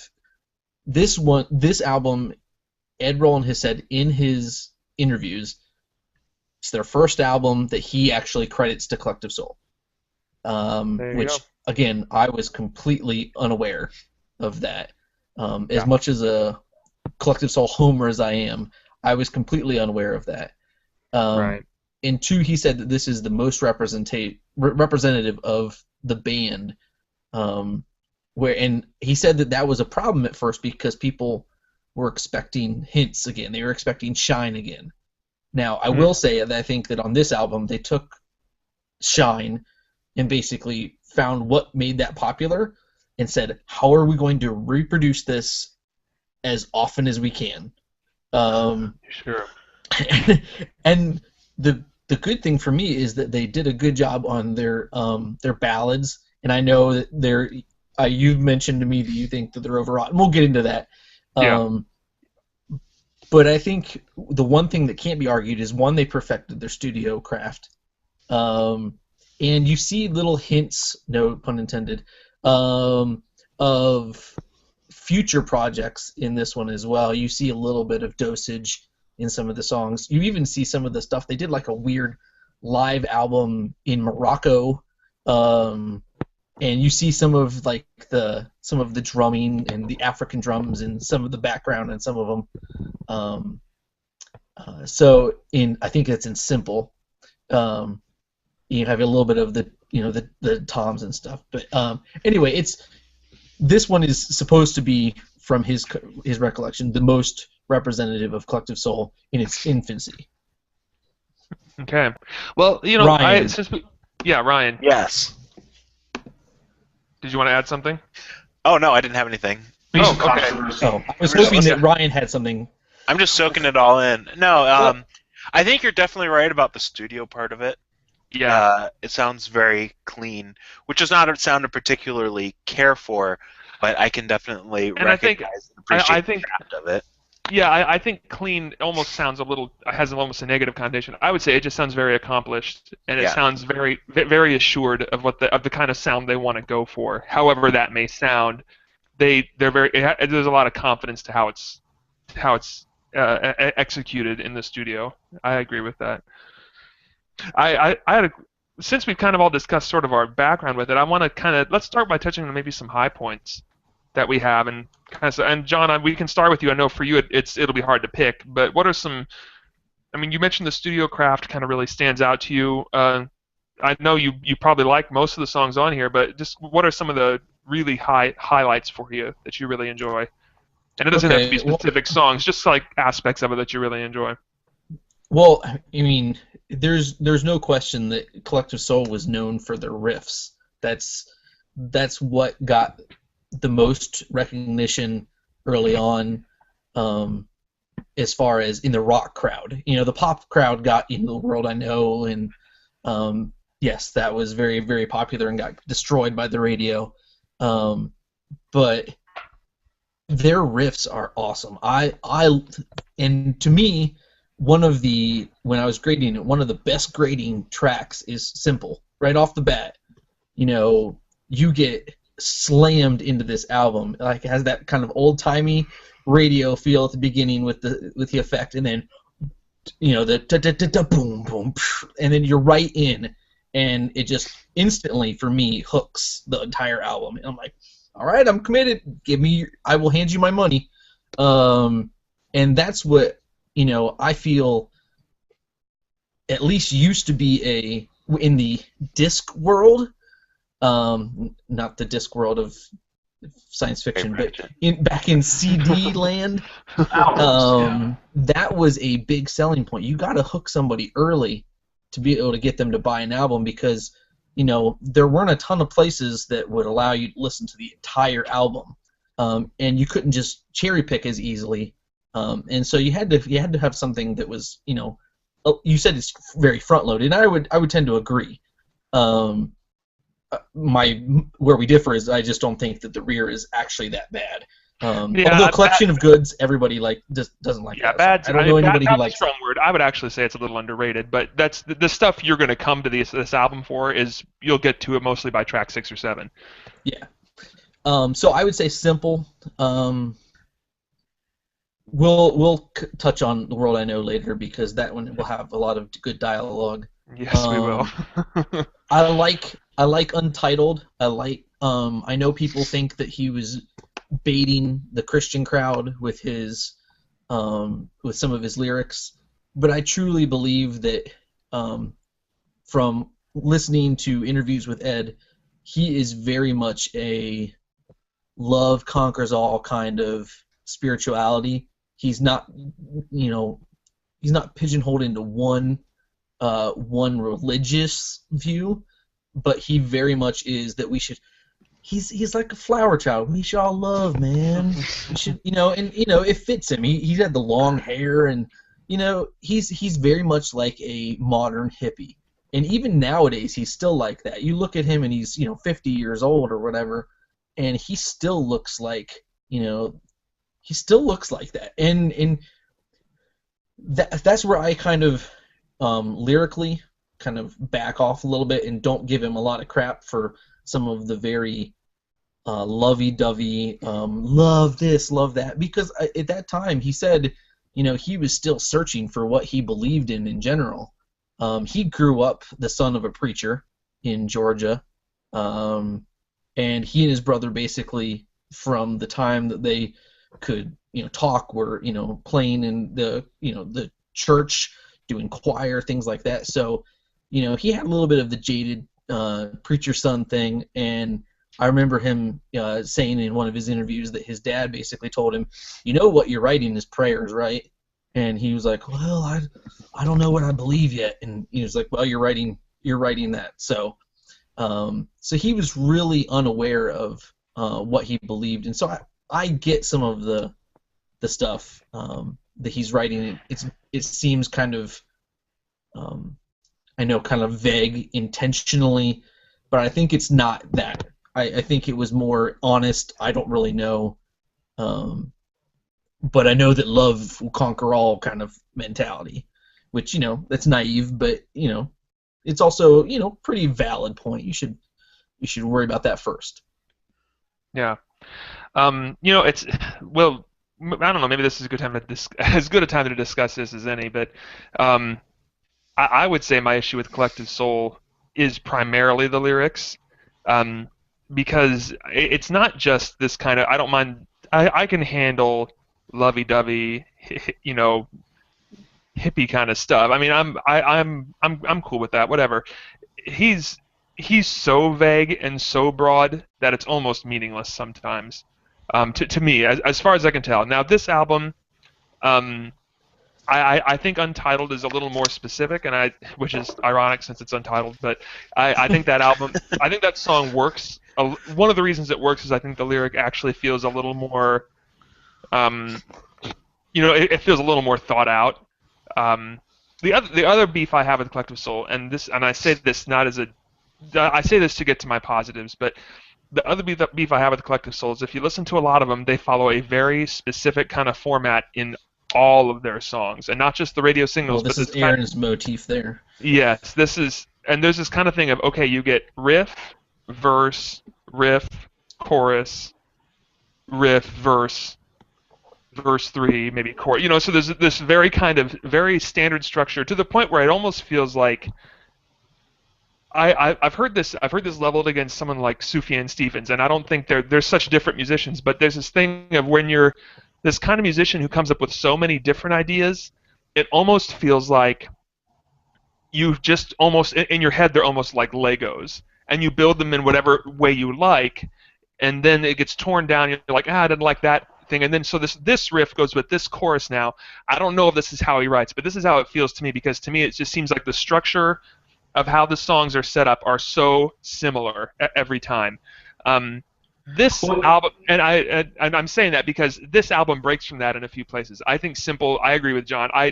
Simple's a really fun song to begin the album with. It's just a fun chainsaw riff. I really like it. I like when it gets to the back end of it, the end of the song when it goes into double time, and to me that's like just really fun, and it's a really good opener to the album. I think Untitled is really strong. I like how just simple and straightforward the riff for Where the River Flows is. I like it's just so down there and dirty sounding, and it's just that's a fun song. That's probably my favorite Collective Soul song. Pretty early instance of detuning in rock. Oh yeah.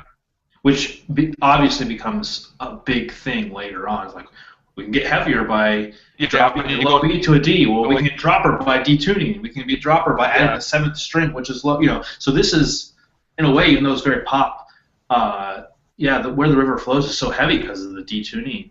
Yeah, and so that works really well. And some of the later songs I like. We'll talk about Collection of Goods because it's a turkey of a song, but. The one that I think Reunion, which is the closing track, it's kind of short and slight. Yeah, but it's kind of nice, and I think that's an example of Collective Soul being able to kind of branch past the pop rock, which they never have pushed themselves too far past that. Which you don't have to. You do what you do it well. But I think that kind of shows that they have some chops for other things too, and that actually does sound like something that could have come from their first album. So it really brings out their kind of Georgia roots there. Yeah, it does. Southern gospel feel. Yeah. Will, let's go and see what I don't know what has aged well for you on this album. The close there, Bleed and Reunion, I think are kind of the unsung heroes of the album. Bleed is a good song too, yeah. Yeah, they. It's almost too bad that they're stuck at the end after She Gathers Rain, Where the Water Falls, and Collection of Goods. She Gathers Rain is fine, but the Bleed and Reunion just kind of close things out real strongly. Reunion especially. I could listen to that all day. Other things that have held up. I mean, you were just talking about Where the River Flows, and to me it really doesn't. And that might just be because I don't know, something about the fact that, like, as my taste in music has changed, kind of, it's not a rule, but part of something that's gone along with that is, if I can play your riff on guitar, then it's probably not a riff that should be in a song. Because I am not a talented guitarist at all, and to put it lightly. So yeah, that one has not held up for me, but and I also disagree with you guys on Simple. We'll get there. I told Nate at one point that Where the River Flows sounds like the industrial levels in Donkey Kong Country. Like, it just reminded me of like just that rundown, grimy sort of feel. Which is also probably my favorite song on the album besides Gel. You like Gel? I do like Gel, just because it sounds Gel different. Too. Like, it does sound different. Gel is a fun song because it's so immediate. It doesn't. It's like a 2.5 minute song. It's really punchy and just kind of hits it really hard. I like that song too. I think that one's aged pretty well. That's one of their best concert songs. Yeah, this is what hasn't aged well with me, and it's interesting. It's a lot of the riffs that stood out to me when I was younger. I think it might be, but now I was in a rock band, and I started getting Metallica and more progressive rock or something. And so for me, when I listen to Collective Soul, I know I'm going to get a riff, and it's going to repeat three times. Yes. And unlike Metallica will do that too, but Metallica will say, well, yeah, but the last time you can't just play the riff straight up. You got to like do something different with it. Or the second time you do it, you do something subtle that's different, or the drums do something. Collective Soul's like, no, 4 times. Come on, you do it 4 times. It worked the first time, it'll work the 4th time. Trust me. Yeah, it's 4 bars of stuff. And so for me, what hasn't aged well is the really like getting into the riff for 4 bars. For me, the good thing is the riffs are great. The bad thing is they literally copy and paste for 4 bars. And not just like every once in a while. They do it all the time. Yeah, they do. So it almost serves as like a chorus for the guitar part, almost almost a refrain kind of thing. And so Gel to me was one that when I was first listening, I was like, it's such a great riff, because it is. But it's like ruined by the copy and paste method for me. And so to me that would have been a much better riff if it was put into the hands of better instrumentalists, not because they don't execute the riff well, they just don't compose it well as a whole. They just said, here's 4 bars, but it's really not 4 bars, it's 1 bar of stuff. And for me, that I lose a lot there. What's sat well for me is, like, I really do love the feel of even their straight rock. Just December, like I said, December, or The World I Know, or whatever it would be. Just like that really sits well, and it just sounds good. And it's not because they're really well-written songs. Mm-hmm. That's the right. I mean, there's a reason why you remember those songs. Just like, and again, there's not hyperbole here. I'm not actually comparing them to Mozart, but it's that same. You find something that is easy enough to remember. Yeah.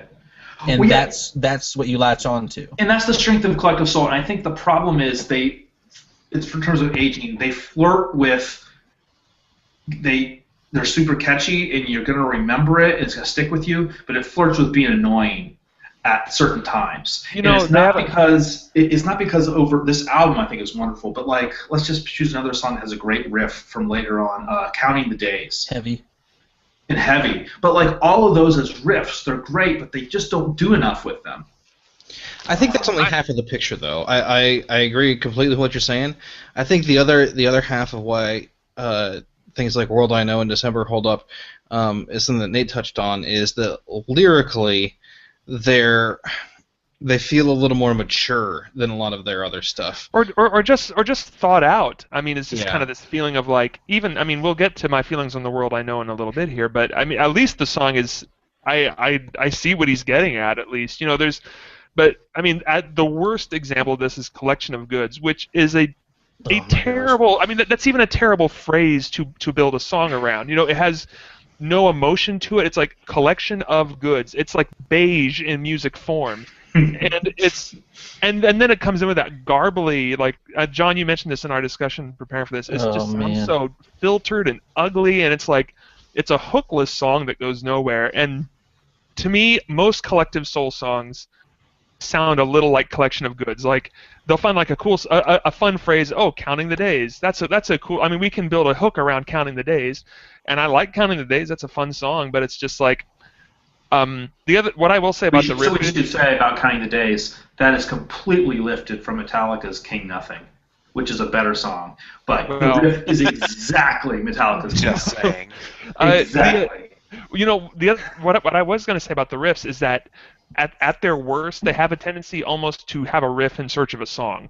And I think you don't see that anywhere more strongly than you do on Smashing Young Man on this album, which is a decent riff and a go nowhere kind of song, and I mean the verse is like it's just yelping, and it doesn't. You know, it's not a good song, I don't think. But the riff I kind of like at the beginning, and I think this kind of ties into this Lego idea of this song. You know, we came up with a great riff. Oh, I have this song over here. Let's put it on there, and yeah, it looks good.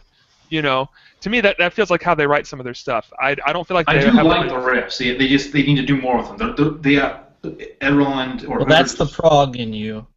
Yeah. Well, I mean, it does feel like they're sometimes just an end to themselves, and that's not a problem with pop rock. But at the same time, they do it a lot, and so it's easy to get tired of it. I see where you get tired of it. Now, having said that, I like the stuff I like best from Collective. I mean, I'm not listening to Collective Soul for anything than besides just. To me, they're always kind of corny and kind of cheesy, and so I'd rather enjoy riffage that's cheesy than like gooey ballads that are cheesy. To me, you know, it's like to me, it's like I'm gonna be doing something. I enjoy it. This will make Aaron's heart stop, but I enjoy it on kind of the same level I do T-Rex. You know, which is just big dumb fun, and which is why I kind of prefer the more riffy stuff. So that's me. That's how I kind of encounter it. Ryan, we haven't heard. Yeah, I know. We haven't heard what's kind of aged well for you. So. Or what still works for you, or works now? The World I Know definitely does not. Turns out 10-year-old me really loved it, but 30-year-old me does not. I hadn't read the lyric. I never knew the lyrics. Like, I just kind of sang along to what I thought it was. And on the first time I re-listened to it, I read the lyrics along and just started laughing, because it's just so, like... Are the tears flow down? Yes, but I walk to the edge to see the world below. It's like I laugh to myself. Like, what are you laughing about? Like, none of it doesn't make any sense. Like, it's just at the time, and I'm a little bit more generous now, but at the time it was like somebody who had heard about human emotions and like heard them described to him, but never actually experienced them, trying to write about them. And I don't necessarily think that's the case, but that's kind of what it reminded me of.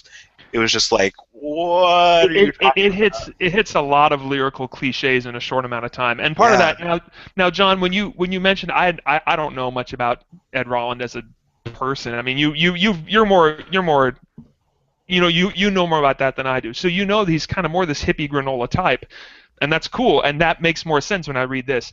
When I read the lyrics to The World I Know, but The World I Know for me, I'm with Ryan. It's like I walk to the edge and see the world below, and the tears fall down. I laugh to myself in the tears.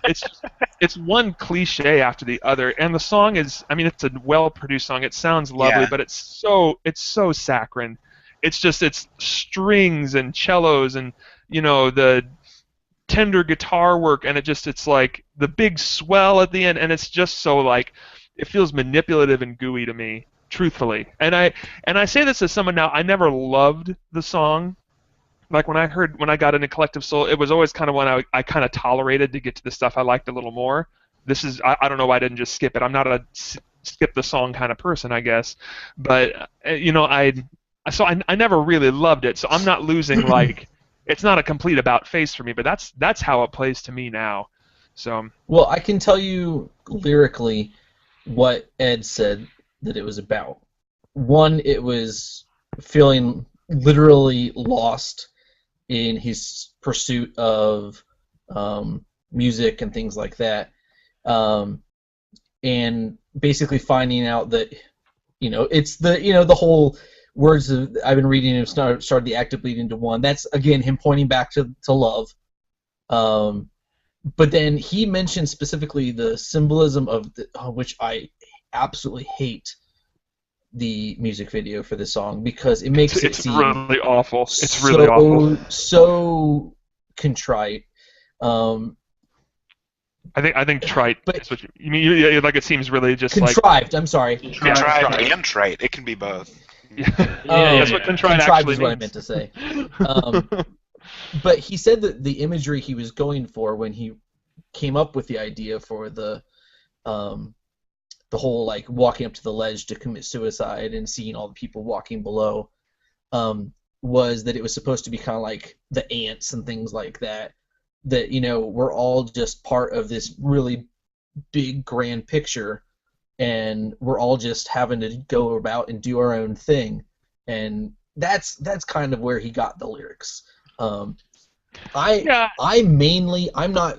saying that the lyrics are amazing by any stretch in this song. I think December is much more heady, and some of his other stuff is much more heady. But this song, I argue for, it's just masterful studio production. Yeah. He knows exactly how to twist the strings in the right time to make you be like, huh. Because they're layered perfectly, they're timed perfectly, and this is going to sound really ridiculous, but I don't think I've ever had a listening to it where I don't get at least a slight tingle like on the back of my neck listening to the song. I know that sounds really, really pathetic, but that's what he's that's what he was going for with it. It's just, to me, it's in the same vein. If you don't like Wonderwall, you're not gonna like this song. Yeah, they're very much. About to get disagreement. I can hear. Well, no, I'm considering that, and I think I kind of see what you're saying. I like that. I don't really like the tune very much for The World I Know, which I think is why I didn't care for it back in the day. I think Wonderwall is just generally a catchier song. I don't love Oasis. I mean, I like Oasis fine. I like their first two albums especially because those are the ones everyone likes. Well, they're the greatest band ever. Yeah. Rolling Stone said so. Right. Guys, I'm watching this music video and it is insane.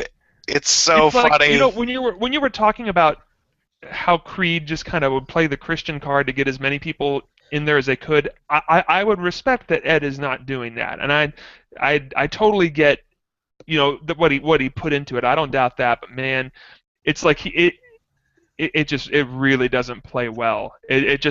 To me at least, and that's, man, I don't want to come down too hard on a guy who's pouring his heart out on the page, but at the same time, it just sounds so hacky to me. Well, and I should also say the strings to me are really overdone. To me, it's like drowning in strings, and it just needs to to me it needs to I got to breathe a little bit. This is because strings to me are sometimes they work for me, but sometimes it's easy to make them they just feel very, very manipulative and very pushy. Like, okay, now feel something, and it swells, and here's and it's like, oh, please, just give me some space. And I think that's kind of what that song does to me. Well, that's what he's going for, is to evoke a response by using the strings. Yeah, but it's just overdone. I'm not. Okay, well, yeah. That's an opinion, and I think one thing that doesn't help out the song, I don't like the lyrics that much either, especially not the refrain. But like, I agree, the melody's not that like catchy, and I think it's almost by necessity, because of all the atmosphere you're supposed to feel. And the problem I have, I love the song, so this is all I'll say, is the words aren't that interesting, or not interesting is the wrong word. I don't think they're very good on this song. And the problem is the words are executed really simply, and there's not an interesting melody. So this is a great song. Somehow, this is what's amazing about it. It's a great song, except for we have not that great lyrics to me, not that great melody, especially on the verses, and the type of not that great melody is one that clearly lets everyone know and hear the lyrics clearly, which aren't very good. And so, like, to me, this is really just a wonderfully shaped and produced song that still brings out an emotion and overcomes the, I would say, just kind of poor lyrics and questionable. The whole is greater than the sum of its parts for this song. Oh yeah, I mean. Well, and you're intended to remember the. That is what people remember. That's why a bunch of jerks on guitars try to play it and make it sound 10 million times more horrible than it is and make people annoyed by the song. But that's so well done. I mean, to me that it just stands out for that, and so it's to me this is an example where the words are kind of props for. Look how awesome this arrangement is, and it is awesome. And you know what it sounded like, and I'm not trying to just find a happy medium here, but this is what I'm beginning to realize is that whatever virtue this song has is in its production. I would say. I think that's kind of what makes it come together for people when it does, and it's entirely intentional. All the things about it that I hate are there because that's exactly what he wanted to put in there. He wanted this big strings swelling to emotion and so in that regard, I would definitely concede that it is an extremely well executed piece of crap because I really don't like it, or if I'm being more charitable, an extremely well executed piece of music that I do not like, a style I do not like at all. It's which really I will say is remarkable. That you can enjoy the album, and that's the piece that you really don't like. Yeah, man. Well, like I said, that's usually like the bellwether. I mean, that's the one that people, hold on to. They remember in December. I like the cheesy, dunderheaded kind of rock songs. Like that's the stuff I enjoy from Collective Soul. The ballads are always a little hit or miss for me. I like Run more than most, but even that's got a lot of strings to it too. I like the melody better in that song. It's a better song. So, yeah, it is a better song. So, I don't know. Will, what are some kind of low lights for you? We've kind of touched on these. I don't want to dwell too much on this because I know there's a lot of good to be said here too. So, what hasn't worked for you the older you've gotten? You said the riffs haven't. I remember loving Simple when I was younger. I do not anymore, apparently. I don't know if it's just the like, ooh, we're playing it through a boombox, through a mic, production at the intro. I don't know. There's like, it's to me now that effect works for Fastballs the Way in a way that it doesn't work for this song. Throwing in some more 90s references. Can we talk about Jewel next? I'm gonna Jewel story. Maybe we can save that for the after show. Not the reaction I'd expected from John, but okay, let's roll with it. Actually, I'm gonna tell my Jewel story now. That was Will. In the video for wow, what's it called? You will save yourself until this happens. No, in the video for Intuition. Oh yeah. Yeah. Going semi-deep there. She's doing like an MTV parody, and along the bottom, one of the crawlers says, "Jewel's music is so much better now that she's dancing," and I agree. I like that Jewel song Nice. too. That's Yeah. the one Jewel song I could actually hum is Intuition. I'm such a So hack. yeah, so simple, yeah. And it really is just the intro. The song itself is fine. It's got some of the nice kind of heavy riff that Nate's been singing the praises of. I like that. but- Like I said, it's pretty cheesy, but it is a really fun way to kick off the album, and I love the energy it comes to the end. It does have a lot of energy, and it does a good job of kind of saying this is what Collective Soul is about. Yeah. Yeah. But I don't know. But that aside, as a standalone track, it doesn't do it for me like it used to. Maybe it's just the whole like simple thoughts, simple minds. Like that's okay. As far as overall lowlights of the album, kind of coming back to it as a whole, it strikes me as something that junior high and high school will really liked, for the same reasons that junior high or I guess high school only will really like The Matrix. That The Matrix is still a great movie, but the reason it's a great movie is not because it's got this deep philosophy, because it doesn't. No. Yeah. It's got good characters, it's got great action, And it's beautiful. yeah, and but it's not deep, and just like Collective Soul has some good hooks, they've got some catchy tunes, they've got some decent drop D. What they don't have is, at least not at this stage in their career, is a fully formed philosophy that actually makes sense when you hold it up to anything brighter than a 5-watt bulb, and I'm okay with that. yeah, and that kind of shows through. It fits where he says he was at that point. So yeah. To me, and I mean, I've a Collective Soul has never been anything but fluff to me, and they're really enjoyable fluff sometimes, which is why that's why I like Counting the Days or something like that, because that's like, yeah, it's a big dumb song, but I just wanted a big dumb song. One of my favorite albums. No one's gonna agree with me who loves Collective Soul, but I really love Blender. That's one of my favorite Collective Soul albums. Oh, a great it's up album. there for me. Overtook it. Just because it's so slick and processed, and I like how shiny and sleazy it sounds, and Yeah, it's a big dumb album, and I really like it.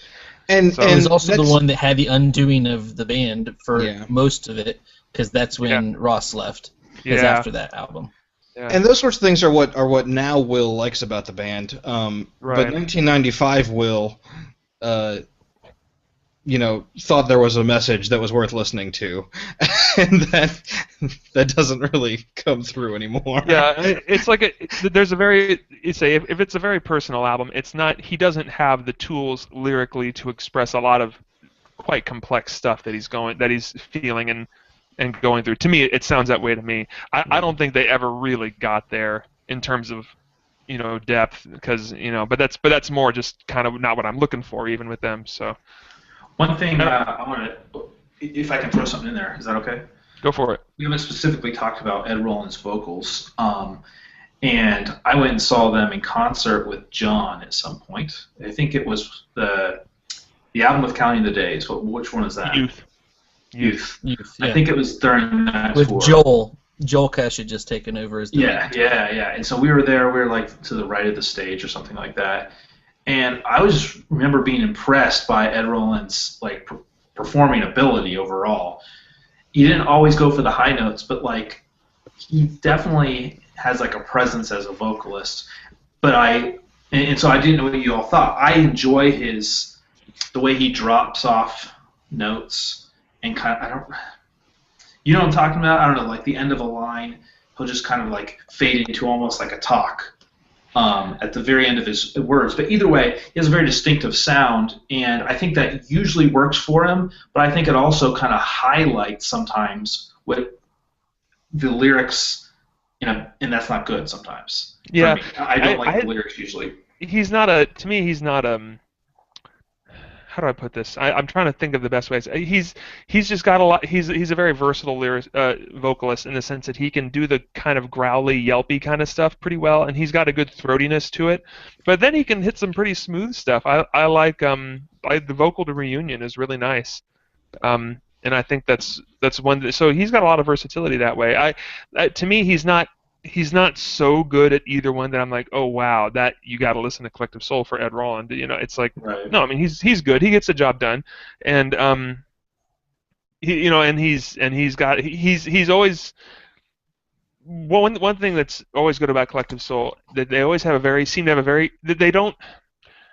You know, I wish they reached further sometimes, but at the same time, when you don't overreach, at the same time you don't kind of have this sense of like, oh well, we swung for it and we biffed, it sucked. You know, you don't get that too often with Collective Soul. I mean, I think Collection of Goods is about as bad as it is just because it's so banal. It's such a non-song, you know, so you just lop that off. For crying out loud, that shouldn't have made it through, you know. Everything off of Discipline Breakdown is another swing and a miss for them. Mm-hmm. Disagree. The song, not the entire album. The song, quote, everything. Right. Oh, yes, okay. oh. I thought you meant like the entire album. No. Dude, come on. Oh, that song is awful. Yeah. But so yeah, I think that's kind of my feeling. But they don't when they're not always they're not reaching that far most of the time, and so they have a very keen aware of what they're good keen awareness of what they're good at, and that sounds such a like I really don't want to damn them with faint praise. That's not my intention, but just a sense of like, hey, you know, they that's why they always execute so well, you know, usually. I mean, for the most part. So. Ryan, did you have anything you wanted to add, or are you just soaking this all in still? I'm just basking in the glow of so much Collective Soul love. It's kind of amazing. No, I mean, again, it kind of goes back to the Toto principle. Like, I respect the craftsmanship, but it's just not something artistically that I really jive with. I think going back to what Will said, it's just not something that holds up to much scrutiny. Which is fine, you know. It's just not something that I live in often. But yeah, it was good to jam some nostalgia in there, though. Yeah, some memories. In December, I still really like December. That's probably my takeaway. I was just about to bring up December because I wanted to know. That's kind of the other song that people really remember. In fact, I don't know, on AV Club they have a feature called Hate Song, and there was some famous person who was on there saying about how much they hate this song, and I don't remember who it was or even precisely why they hated it. But you know, it's still in people's consciousness now, 20 years later, that might be Collective Soul's most lasting contribution. Is that who it was? Yeah. Okay. I think December's a good song. My only problem, I don't love the "just spit me out" line, like that refrain. Turn your head now, baby. Just second chorus thing is. Yeah, it's a little gross sounding to me, and I don't know if it's. I doubt it's intended this way. Knowing, I mean, John. I went through Ryan and Aaron's name before I got to John. John could probably correct me if I'm wrong, but it frankly just at this point in my life reminded me of like an oral sex kind of reference, and I was like, ew, and that's probably not what they meant, but it sounded that way, and it sounded kind of gross, and if not that, it's just like, you know, I'm not. I know that's what 14-year-old John thought it was about. Yeah, and it probably, you know, and then turn your head to me sounds like. Turn your head and cough. That's like, to me, if someone said, turn your head and asked me to finish it, that's what I would say every time, you know, and so that part didn't sit, but again, I do like that song. I think now that song is a little more judicious in its use of strings, and I think is better for it. But that one's and percussion in the back. Yeah, and it's also, it's just a better tune. It's a little more of a playful song. Like there's a little more of a step to it, you know, that has a little more energy. It doesn't just feel so leaden to me. And again, it's a very Collective Soul thing to do, but they got a lot of mileage out of that chord progression. Yeah, they did. They have the opening picking, then they have the muted version and the bridge, and that's the thing that surprises. It's like, wow, how can you do a whole song with this chord progression? You can, and it can still be a really good song, but it's just like that. That's the one thing where Collective Soul fails. It's very easy to know why they failed, because that whatever they had wasn't going to last for that long of a song, or for, you know. But for this song, it's just so surprising they got such a song out of just that, basically. Yeah. Well, I think we have to also Oh, good. No, go ahead. No, What was I your was question? gonna kick the ball over to you. So, but you intercepted it, so that's good. Yes. I would say also that that's remarkable as it is. That's one of the things that Collective Soul is really done well in their career. I'm still of the opinion that once they lost Ross Childress, they lost a lot of their band essence. Because Joel's a serviceable lead guitar, but he's not going to help Ed write songs and leads and riffs, and so they're not going to be the same kind of band, and that's understandable. And they haven't released anything since 2009. Ed is working on a side project with the guy from Better Than Ezra. Called Ed Roland and the Sweet Tea Project, but that's the one thing I will say. Collective Soul does not dwell in their past successes, No. because in every interview that I've ever heard Ed, they're always talking about what's the best song you think you've ever written. He says, I'd like to think that I haven't written the best song I've ever written. Yeah. No, he strikes me as a very good musician, and I don't say that at all as like a good pat him on the head, good for you kind of thing. I don't mean it like that, but just in the sense of I think he just apparently has a lot of hooks and ideas that float around his head, because Collective Soul can always build a hook. Well, and he doesn't strike me from what I've listened to, and again, I never did any background research for the most part on Collective Soul until this became the project. But I listened to multiple interviews that he did, and he genuinely just enjoys the craft. He's not one that was really in it to just be a rock star, from what I can gather. I mean, he maybe initially, but he's really enjoyed what it's enabled him to do with, trying to find himself and things like that. So, but what they do really, really well, getting back to it, is that they are somehow, they were somehow able to replicate time and time again the formula that got them high chart hits. I mean, they had I think 4 or 5 #1 rock chart hits off of this album. They at least had 4 or 5 in the top 10. And Heavy, unless something's changed, I believe off of Dosage, still holds, I believe, the rock chart record for 37 straight weeks at #1. So they, for some unknown reason, they've got a formula that, at least, and I don't think it'll ever be able to be duplicated, because we're in a different type of time now where it's very fragmented, and you're going to get, like myself, I haven't listened to Collective Soul other than this in a couple years, because I can jump in, I can listen to anything in music. And so you're not going to get that, well, I've got these, couple hundred CDs, I'm going to gravitate back to the one that I like the most. I have an unending supply of music. So I don't think that kind of longevity is ever going to happen again. And so it's quite remarkable looking at that. And again, that's not to say that they're musical geniuses or anything. I just think that they were very good at what they did. And I said that. I said they're very good in my analysis on our kind of pre-work for the podcast, is that they're clean, comfortable pop rock. That is what they do.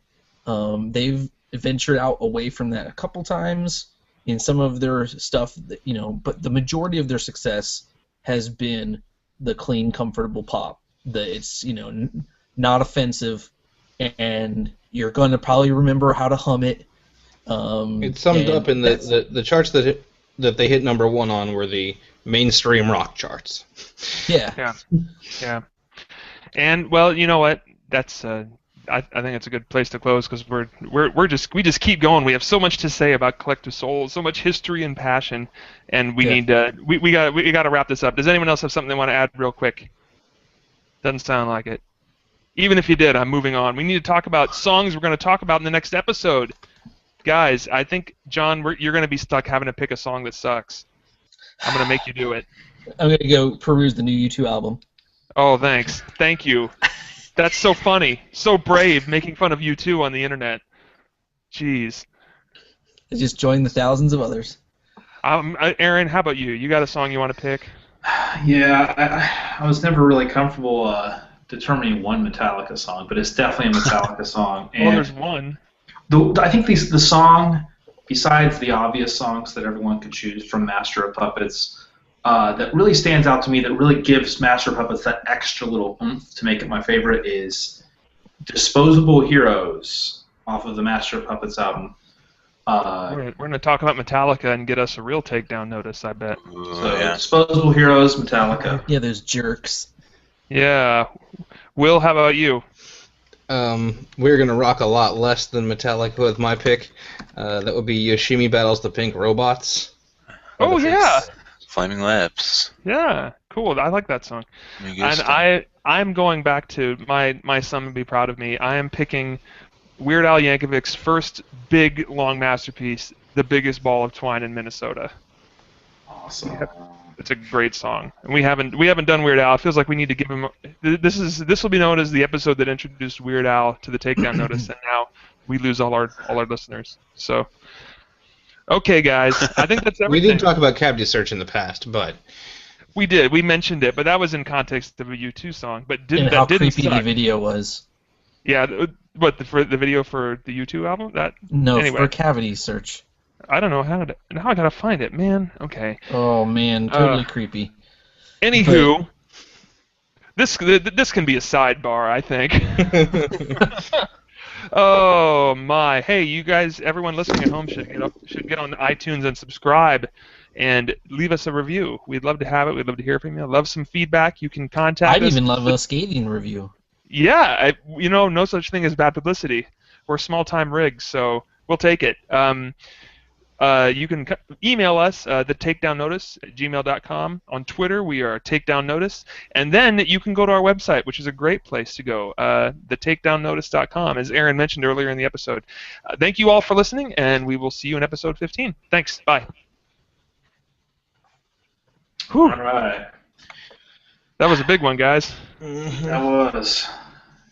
Hey, we just need to get the other singles so that we can kind of get them up and going. Yes. Someone just type them in. I got mine up there.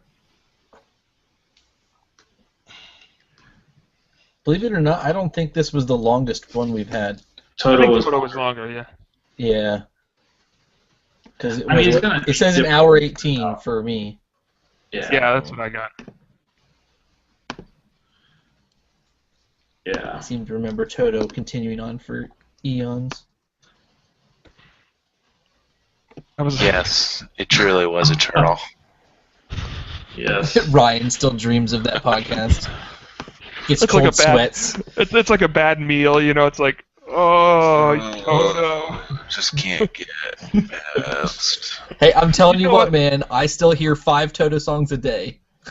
Oh man. When you mentioned that Grimes sounded like the soundtrack to Dune, I was like, oh my goodness, he's right. 'Cause Yeah, it does sound that way was to me. a good call. I hadn't thought about that.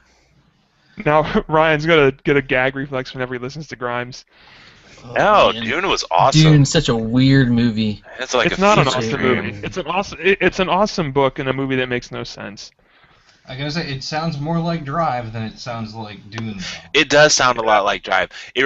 When you said that, I just got that picture of the car, like the long panning shots of the car just driving through the city and from the bird's eye view. So yeah, that was a good call too. What if we did a Dune Drive mashup? Around. Yeah, Aaron needs more work, I think. So Dune Drive mashup. Let's do that. I Get on actually that, Aaron. composed in brass and woodwinds into our last episode. Nice. Oh. Yeah, There you go. I don't know if it'll come off right, but I also thought the Grimes one sounded like CSI. I think I also mentioned that in the... I confess I didn't. I didn't make that connection, and I don't know exactly what you mean. So. When they're doing their lab work, it always Oh, goes really? into like this Yeah. ambient, like interesting. You just have to watch like that part of an episode, and you would get it completely. Okay, well there you go. All right, Aaron, I'm going to upload these tomorrow and go to bed now. Is that all right?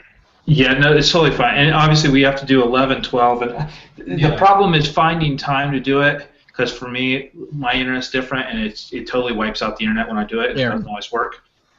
So. Okay. Okay, now I know we had a conversation about the possibility of me trying to take some of the work off of the two of you by using Audacity just to kind of clean some stuff up. Are you still interested in that?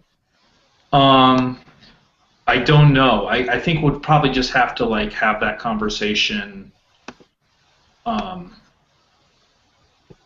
I don't know. I mean, okay. It just depends. I mean, I guess I don't know. I think none of us really know what this is going to look like now that like we're all busy. Yeah. Like with me not being busy to start this up, it was great. And it was, but now like, I'm much busier. Yeah. And well, you'll get to the other side of that. When, in May? Is that when you're done? You said. Yeah, I mean, because at that point there's still stuff to do, but like, it's not timed like this stuff is. Like, I really only have until April to study for the comps, and I need to study them all the time. I really should. But I have bus rides, like 25-minute bus rides, and I chip away at it usually on the bus rides and things like that. It's and it's a nice escape too. Yeah. So like, but I'm not expecting like to have like something out once a month at this point. It is what it is. We're not getting paid for it. Yeah. Like No hurry. Yeah. So, but yeah, it'd be great to be able to put it out eventually. Hey, quick question though with that. I don't know what you all felt about episode 11. I hate to like screw someone's singles, but that, from what I can tell, that was probably our least organized one. Was that the one that Ryan kept cutting in and out of? No, Ryan was not there for part of it, I think. Yeah, he came in at the end. Yeah, and we actually did Ryan's single, like with John being Ryan. Yeah, that's right. Yeah. Man, you can't cut that. Like, we could try and be, but also I'm just wondering, like, maybe we, as a group, prefer to like do the White Stripes one because there's a lot more interesting actual content. However, it's fine. So you're this is gonna have not to, anything to think about. Yeah. You're going to have to do some acrobatics because I think we actually refer to Ryan being gone in the previous episode. And you know what you could even do is have a little blurb at the beginning that one of us just records, like, hey, you may notice that we're not talking about the singles we said we'd talk about. And you might just want something to kind of like give an explanation. Because Ryan sucks. Because Ryan's a jackass and he kept fading in and out like a big dummy. So anyway, I don't even know, but like these are the kind of things that now we're in like phase 2 of the takedown notice. Phase 1 was, wow, we have 9 episodes, like boom, boom, boom. Right. Which is still pretty impressive since we. It was a pretty fast and furious pace. It was. Yeah, it was. And we all have a lot of life going on, so it's like I said, we're doing it for fun, right? There's no nose to the grindstone here. Yeah. And as long as the technology part in terms of uploading stuff is fine, I say we just keep recording, and we get to it. Frankly, Aaron, the way you originally conceived of this when you contacted me was just to chat and talk about it. So we don't even need the recording. I just think it's been such a. Well, no, I think we should keep on recording, and it's good to have in the can. And we're not dating ourselves too much with any of it either. No. So. That's been nice. Yeah, but I enjoy the process. I think, especially, I think the next one on our schedule is like the end of October or the beginning of November. November 3rd. November 3rd. So November what? 3rd, I think it was. 3rd. Okay, yeah. So, that's going to be more back into a regular schedule instead of listening to the same thing for 2.5 months or something. So, Yeah. Well, I do appreciate putting that on hold because I'm really glad we did because I would not have been much good to you guys for right. a long stretch. I realized actually just like in the last day or two, I realized, oh crap, I really need to listen to this month's songs a lot more. And I did. I mean, I gave them some more time, but it just was like, oh boy, it's like it had completely gotten away from me. So. Well, hey, and guys, I know last time since your Nate's moved, are Tuesday nights still ideal? I'm unemployed. I don't care. They're good for me. Ryan, At this point, John. they're fine. Okay. Yeah, I mean, if when I get my class schedule, you know, on down the road, I'll keep you guys abreast of what's going on, and we'll make it work. We'll figure it out. Okay. Well, I think everything's fine here. Cool. I'm putting the singles in the listening schedule. Good call. All right, guys. Hey, I'm gonna take off. All right. You guys get some All rest. right. Have a good night. All right. Well, Yeah. I Guys, gotta go. it's good to talk to you guys. Definitely. Yeah, good seeing you, Nate. Good Yeah. luck with the job search. Thanks very much. And John, I will probably be pestering you with something about Chase. All right. Nate, there are 2 positions open. One's a personal banker and one is a part-time teller. Okay, he left the call. Oh. Hmm. Oh well. How are things going, Ryan? Oh, is he there? All right. It's well past my bedtime. Yeah, it is. I get to wake up at 6 o'clock. Yes. Yep. Suckers. I thought both of those were actually pretty solid. I think so. I think we may need to do a little cleaning up, but they should be all right. The biggest challenge is just going to be trying to trim down Collective Soul as much as possible. Yeah. Yep. I feel like we probably had some redundancy in there that we can... Up front when we were talking about our history, yeah. Yeah. So, but like the Even episode, around, I felt like we circled back to a lot of things. we did, yeah. We did. Yep. You know, but it's amazing. That's partly me. No, it was everybody. Well, yeah, I just think it was. We only talked about a few songs because those are the ones that are. But I thought the singles one was really well balanced. We had disagreement. We liked. It was great. So that was probably one of our stronger ones. I agree. So anyway. All right. Well, I'm out of here. I guess I should stop this broadcast. Yeah. Sounds